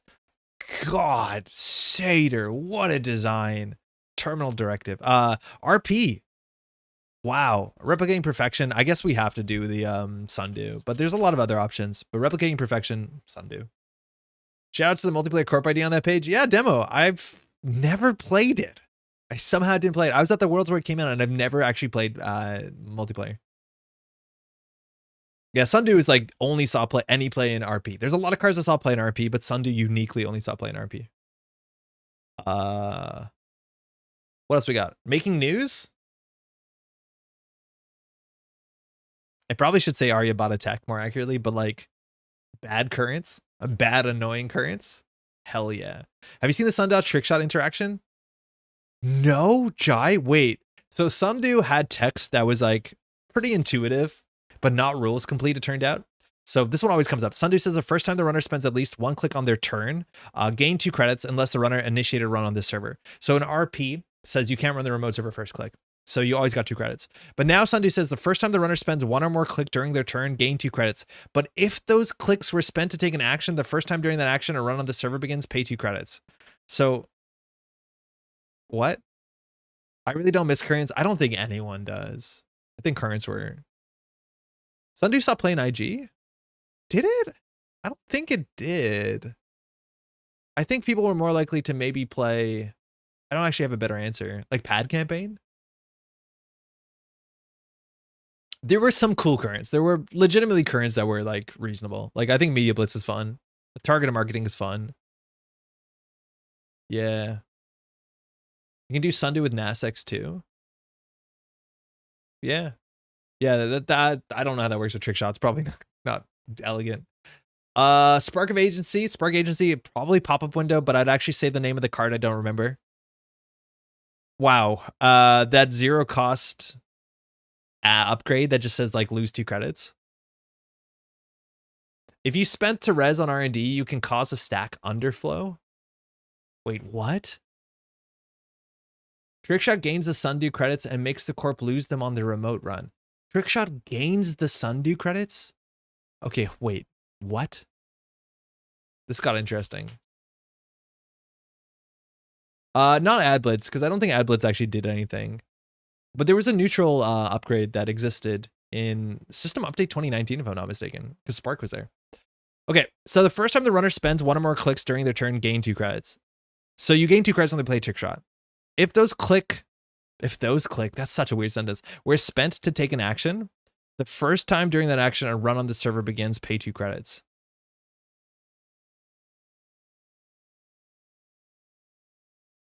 Huh? So you gain the money, but then you lose the money. You trick shot, they gain 2 for the R&D run.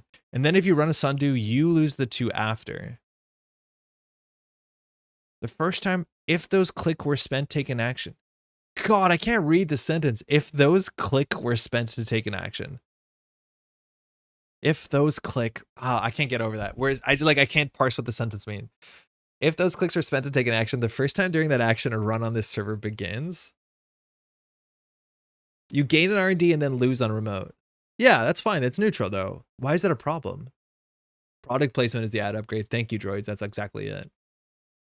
It's not written well. It's a hard thing to write well because of the rules completeness of it. If 1 or more clicks were spent to take an action. Like, I understand what it means. I just struggle with the sentence. Like, I understand it means that if they spend their first click to run the server, you lose 2. So you gain 2, but then they run. Oh, because you can spend those credits during the run on R&D. So the idea is that okay, I see what you mean. So if they run R&D, you can get the Sundew credits. You can use those Sundew credits to res ice. And then when they swing to that remote server the Sundew's in, you have to lose 2 credits. But in theory, you can underflow if you spent those credits. So you actually can cheat that as long as you bottom out on 0. Wild. Not broken, but not an intended interaction. True Sprue, started learning Netrunner. This channel has been very helpful. Glad to catch a stream. True Sprue, firstly, welcome to the most inaccessible part of learning Netrunner, where we're talking about old cards and bad interactions. But I'm glad this has been helping on the channel. If you have any questions, please don't hesitate to ask. But this is definitely a weird segment where we're looking at old cards. It says pay, not lose. Yeah, but if you can't pay, you're fine. You can fail to pay. The game doesn't break if you fail to pay. Nasex. Like, this interacts with Nasex, so you could get rid of your Nasex money? That's messed up, right? Yeah, it's weird. Playing employee strike against CI, and then CI needs to find theirs or score an agenda from hand. Target marketing, housekeeping, media blitz. Generally with CI, you'll keep currents in hand just to play around employee strike, or you'll be able to fast events out from hand. I think an Eternal CI is just kind of messed up now because of YDL. So like they can bounce back from just about any credit expenditure. But yeah, that's a big part of playing CI in Eternals. You just keep a current in hand. If you have 1 credit though, does it fail to pay? No, you have to pay as much as you can because it's not if able, I'm assuming. Click on runner, run Sundew with Nasex installed. The corp has 0 credits. Gains 2, spends on the Nasex and is forced to pay 2. Yeah, I think you can do that. That's not intended. But yeah, I think you can offshore your money. So, well, but you can't offshore all of it, right? NASIX is only 1 time per ability, so you still lose 1. Whenever you gain credits through a card ability other than from NASIX, you may spend up to 2. Oh, never mind. Yeah, that interaction works. Did it not work with Old Sundew? The first time the runner spends at least a click on their turn, gain 2 credits unless the runner initiate run. Yeah, it didn't work. That's weird. That's super weird. Yeah, that's very strange. I don't think it matters. I don't honestly think it's that beneficial. Like, this only matters if it's triggering while you're on 0 credits, which may be your bladder wording, but it's weird. That's notably weird. But I don't think it's important. But I'm glad we know about that. That's actually really neat. This is the card I was talking about. It's an upgrade. I like this card. It's fun. Okay, we're almost done. Blue Sun, Curtain Wall, Overstate AI. They're competing. Mirror Morph, MCA Austerity Policy, Hyobu. GameNet is Gold Farmer. Building Blocks? Nah, Building Blocks is never actually that good. I would say OAI. Public Health Portal? I've never rezzed one of those in my life. Subliminal for Hyobu? You're saying that, but I don't even know that was an interaction that you could do. Right? Like, I honestly would say Engram Flush, but we can't say that. Such Hyobu disrespect? That is Hyobu respect. That is Hyobu understanding. Earth Station, Crisium Grid, 100% Crisium. PD, Seamless Launch. Restoring Humanity? I guess we're saying Hansei, but at this point in my life, I'd probably say Punitive or Regenesis. Yeah. Reality Plus, whatever you hate, that's the answer in there. Oppo for 0 seems fun. Built to Last. Shit. I don't know. Built to Last? What's like the quintessential Built to Last card? Ping Drago. Drago's a good choice, but it is a bit short-lived. Charlotte? I don't think Charlotte's like what people, if you say Charlotte, people don't think Built to Last. Like, that's the idea. We want to come up with the pet card where someone says like fully operational, you're like, oh, Acer Group. Someone says like Data Ward, you're like, oh, Acme. What can make people think Built to Last? I think Wall to Wall is probably the best one so far. Like, Messna Chesvo doesn't do it. Mass comms? Yeah, probably mass comms, but that's like a, you know, that hasn't been along for a long time, but it would be mass comms. Unfortunately, this was a card that got banned because of BTL back in the day. So if you don't know what this is, that's okay. Oaktown has been around forever. Like, Oaktown was in every Wayland Rush deck. Like, when you say Oaktown, I think Argus Security, because it's just like, I'm going to score this out quickly. Like, I want to be very clear. I sound like I'm gatekeeping here. To some extent, it feels like I am, but I'm explaining what I think of with these IDs from someone who's seen what they've done for a long time. It doesn't mean I'm correct. So if you think Oaktown, that's great. What website can I use to see all cards I can use for the standard format? True Sprue, there's a couple things you can do. I think one of them is easier than the other. The first thing you can go is you can go to nullsignalgames.com and you can go to the formats page, or it's under the players page, supported formats. And then if you go to, hold on. This is the worst option of the two, I think. And it's not because it's not loading well, because it usually will as well. I'll talk about the second option. The second option is you can go to here, and you can go to the chat box up here on Netrunner DB. We're on netrunnerdb.com, which is where a lot of people do deck building. And you can go Z, standard. Z is the format search. If you don't want to learn this, if you go to the advanced search tab, say that you want to look up like all the corp cards, you can go, okay, you don't see my drop-down menus. Oh, you do see these. I'll go corp. And you just want to go to the bottom here, and in rotation, just hit 6th rotation, which is standard rotation right now. And then it'll show you all of them. The shortcut I did is this. Z standard is Z rotation 2023. Keeps the ban list, and this will show you all the cards, and then you can see by like name, by faction, by all that sort of stuff. If you want to know what standard encompasses, the formats page, if it loads, will show you everything. It'll be like standard format has these sets and these packs in it. You actually, wait, you can do that up here too. You go to more and you go to rotation up on NetRunnerDB, and then opens this page, and it'll, is this what I want? I want to go to play formats. Yeah, you go to play formats and it says standard here. This is really old.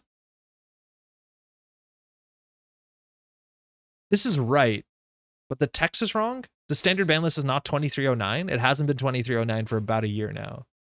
I don't know what that's about. But this is the right 503 unique cards. No, this is wrong. It doesn't have rebellion without rehearsal. Wait, what is it? No, it just says liberation. No, it's right. Never mind.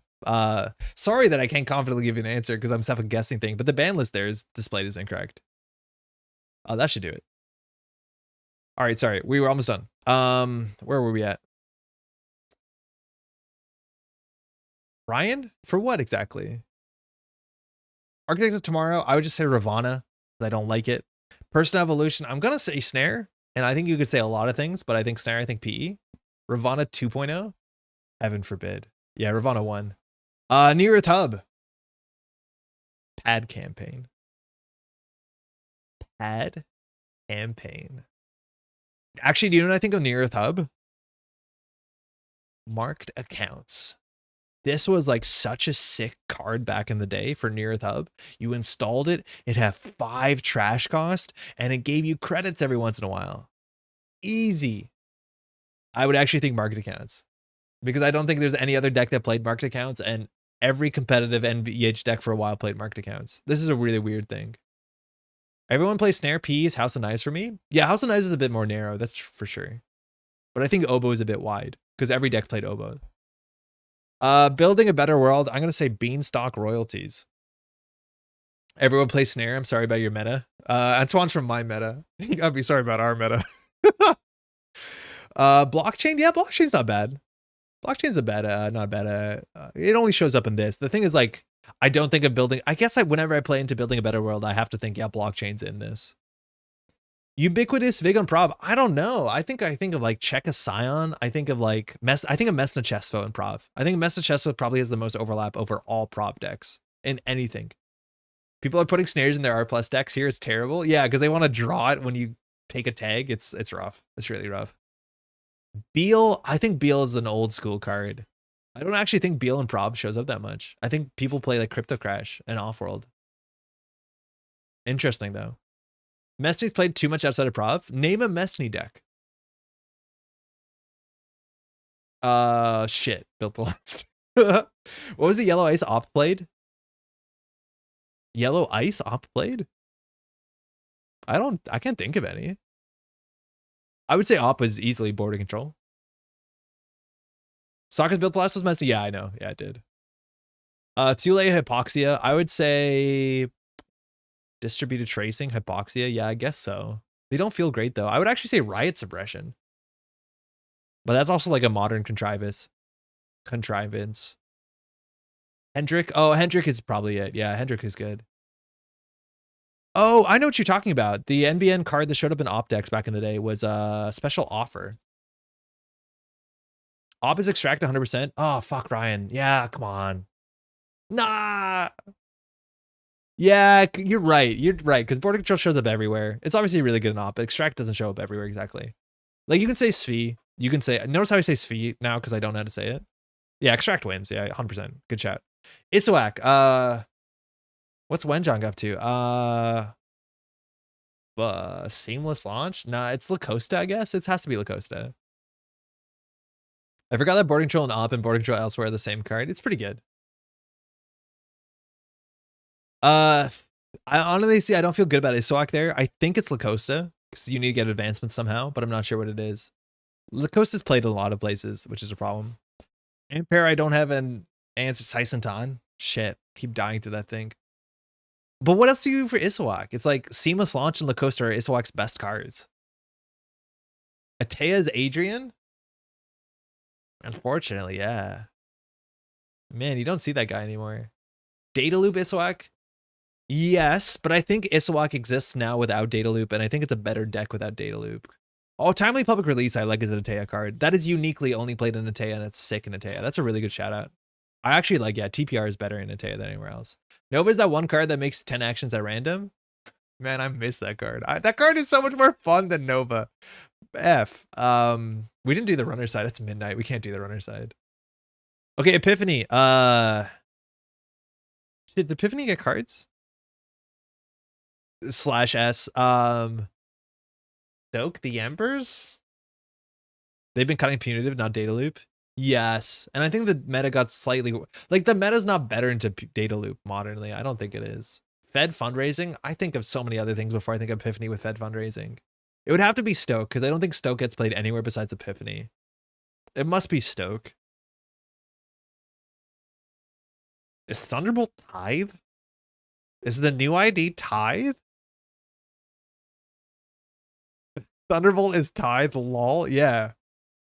You can play Stoke and Prov as well. You can, but people don't. Right? I want to play more Epiphany. I generally have a great time playing like our Restore Holloman Epiphany deck. Like it's kind of fast. It's pretty fun. Formicary? In what? Thunderbolt? I haven't seen that ever because I think it was banned by the time Thunderbolt came out. I don't think anyone's seen it. Nuveng. Is this a problem with the new IDs? Is that like they don't have a pet card? Because like they don't have a pet card? Like, is that weird? Like none of these new IDs, they obviously haven't been around for long, but like we're struggling to say a pet card for any of these 4 IDs. Everyone's saying Basalt and like, yeah, it's the best we got, but like, are we playing Nuvem because Basalt is cracked? The same way that we're playing Asa Group? Like we're playing Op because Extract is cracked, right? Right? We agree on that. That's sick. But what is cracked for these IDs? Restore Epiphany got second to last AMT. It's not actually that bad. I want to see that list. We played the hell. That was the first deck we made. Excuse me, when the new set came out. It was so fun. Epiphany with Hollowman? Luis, how's it going? Yeah, thematically, but like there's 17 other Hollowman decks in the meta that are more prevalent and more Hollowman fear invoking than Epiphany. Subliminal? Yeah, it might be subliminal. It honestly might be subliminal, but that's like still, I don't know. When I think of subliminal, I think of like the deck we just played today, honestly. Like that's sort of Glacier. I think of RH. I think of other stuff. That's weird. It's like frightening. It's like they didn't get cards to do anything exciting. It's like, what's the best Nuveng deck? Hammer. What does it do with Nuveng? Nothing. It's just Hammer. It's good. Nuveng carried by Subliminal for sure. Unfortunately, yes, which is like hoping your opponent doesn't run is definitely a strategy. Anyways, that's cool, but I'm surprised how many IDs like have a really strong pet card you can attach to them. But yeah, these 4 didn't do it. They didn't do it. On the runner side, we can't do it. It's too late. Okay, hold on. We'll speed run the runner side, okay? Really quickly. We're not going to think about it. Please go and chat. We have to do this fast because it's late. Okay? I think a lot of the pet cards for decks formed over time and weren't necessarily in the same cycle. It feels unfair to do the judgmental of the new IDs already. Yes, I'm excited for the future of the new IDs. Don't get me wrong, but I don't honestly think that is entirely true. Like Asa Group obviously came out. Oh no, never mind. You're right. Fully Up came out way later. Okay, yeah. But like NSG classically has done the design by group thing, right? Like Extract Ob, sick. Thule and Nightmare Archives, right? Like it's, you know, it's there. Okay, hold on. Let's do this. Ready? Kate, prepaid voice pad, noise, Aesop's Pawn Shop, Wizard. Fuck. Desperado. Andy. Shit. I would say like Desperado. I'm gonna keep saying Desperado. Noise is Cash. Cash is totally fine. That's a good choice too. Shit. Professor is the one stim hack in the Professor deck. No question. Exile is whatever the Exile card was. I forget the name. Scavenge. 100%. Ian Sterling. The Source. Silhouette. Blackguard. Terrible deck. Let's do it. Nasir Maidan. Aesop's. Sorry. The Personal Workshop. Sick. Edward Kim. Bad Rebirth target. Max. Levy AR Lab Access, Valencia Estevez Blackmail, Haley Kaplan. Oh, so many good options. I'm just gonna say Astrolabe. Geist is Tech Trader. Laramie Fisk is Fisk Investment Seminar. Apex is Apocalypse. I definitely did some of these poorly. It's okay. Adam is the Good Directive. Sunny is Nexus. Jasmine Serene is Maya. Nero.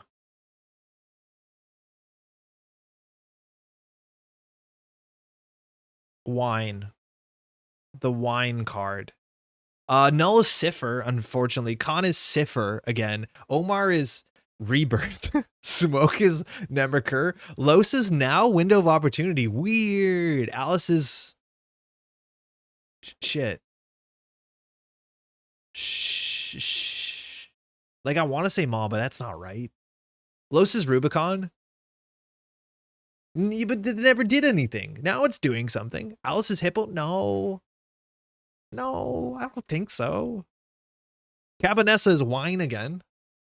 Yeah, it's just wine one more time. 419 is Amakua. Freedom is Knobcurry. Nathaniel is Guinea Pig. Liza Talking Thunder is... Everyone has their own unique answer for Cabanessa Wu, and it's whatever hurt them the most. It's like Au revoir, it's Surfer, it's Rizeki, it's whatever hurt them. Oh yeah, it's Mars for Martians. Huge shout out. Yeah, it's Mars for Martians for sure. Kiko is Pretty Merry.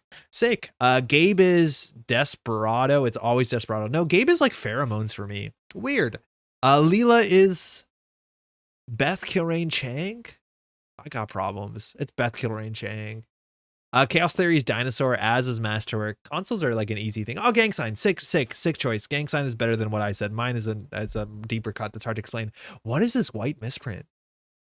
What is that? Lat. Cool. Don't have a good answer for Lat anymore. Fliptosh. Anacom? I don't even feel like that's a de facto Lat breaker. Super Corridor? Lat 2 boring? Well, that's fine. Stone Ship. I'm going to say Stone Ship. We'll move on. Hoshiko is a Paladin Puemo. Lu is an Imp. Zaya is a Docklands Pass. Dao Salonga is... Oh, everything messed up here. What is Dao? Like Hermes? Lat is Rizeki? Nah, not even. Oh, DreamNet for Hosh. Yeah, sick better option, right? Callus is not real. Quetzal is E3 feedback implants. Reyna is Xanadu. Hold on. Conduit? I don't know. Maybe. I can see that. Ken is... I want to say Maker's Eye. That's not going to be great, though. Maker's Eye? Steve is DJ Fenris. Got him. Isla is... Shit. APOC? Why are people doing this? I'm not saying Rosetta. Swift for Ken is great. That's a good choice. That's a fine chat. I'm not saying Rosetta. That's like... Not a... It's a niche. Deep data mining? Yeah, something like that. Like Bookmark? Was there a Bookmark Isla deck? I don't know. Kid is... Shit, what is the best code gate breaker we can say for Kid? Like, obviously we want to say Lobosomian now, and Kid will probably be remembered for Lobosomian forever.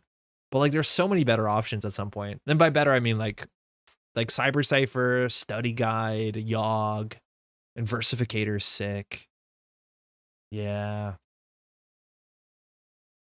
Was Isla Cold Ones? Huh. I forgot that was Isla. Yeah, a lot of options there.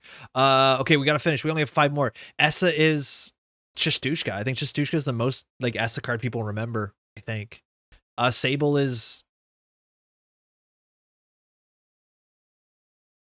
What's that one where you get credits? Info Bounty, I guess?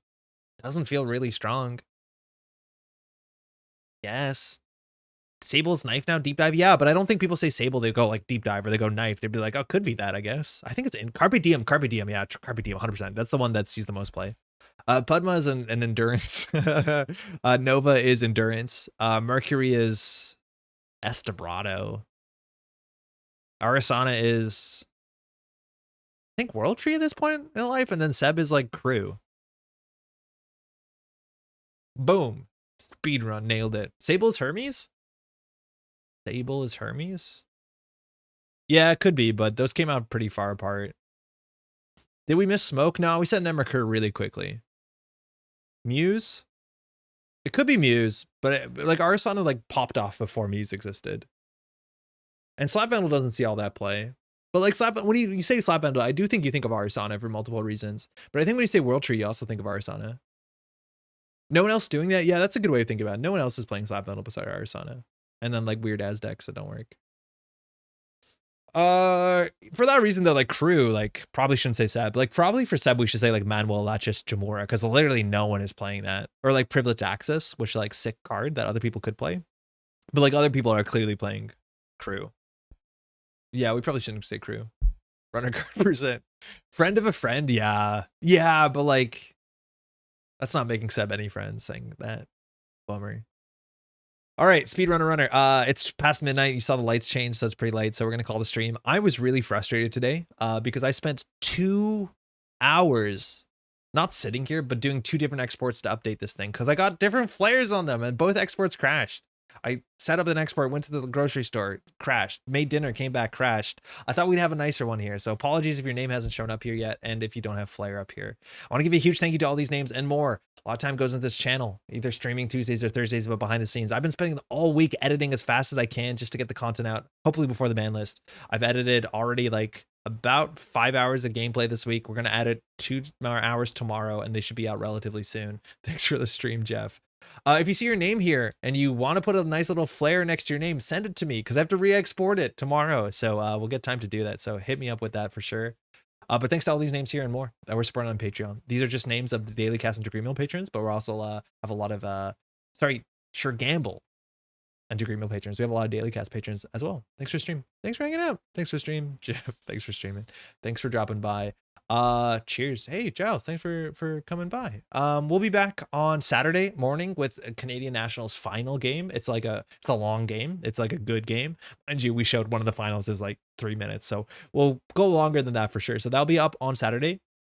There might be some stuff this weekend, might be some AMTs. I would probably have to double check. I know I'm not playing anything. We had a big weekend last weekend. And then from there, we're going to try and get up on the channel relatively soon some NPC Montreal stuff because we got some good games. And with that, take care of yourselves. We'll be back in a bit. Ciao.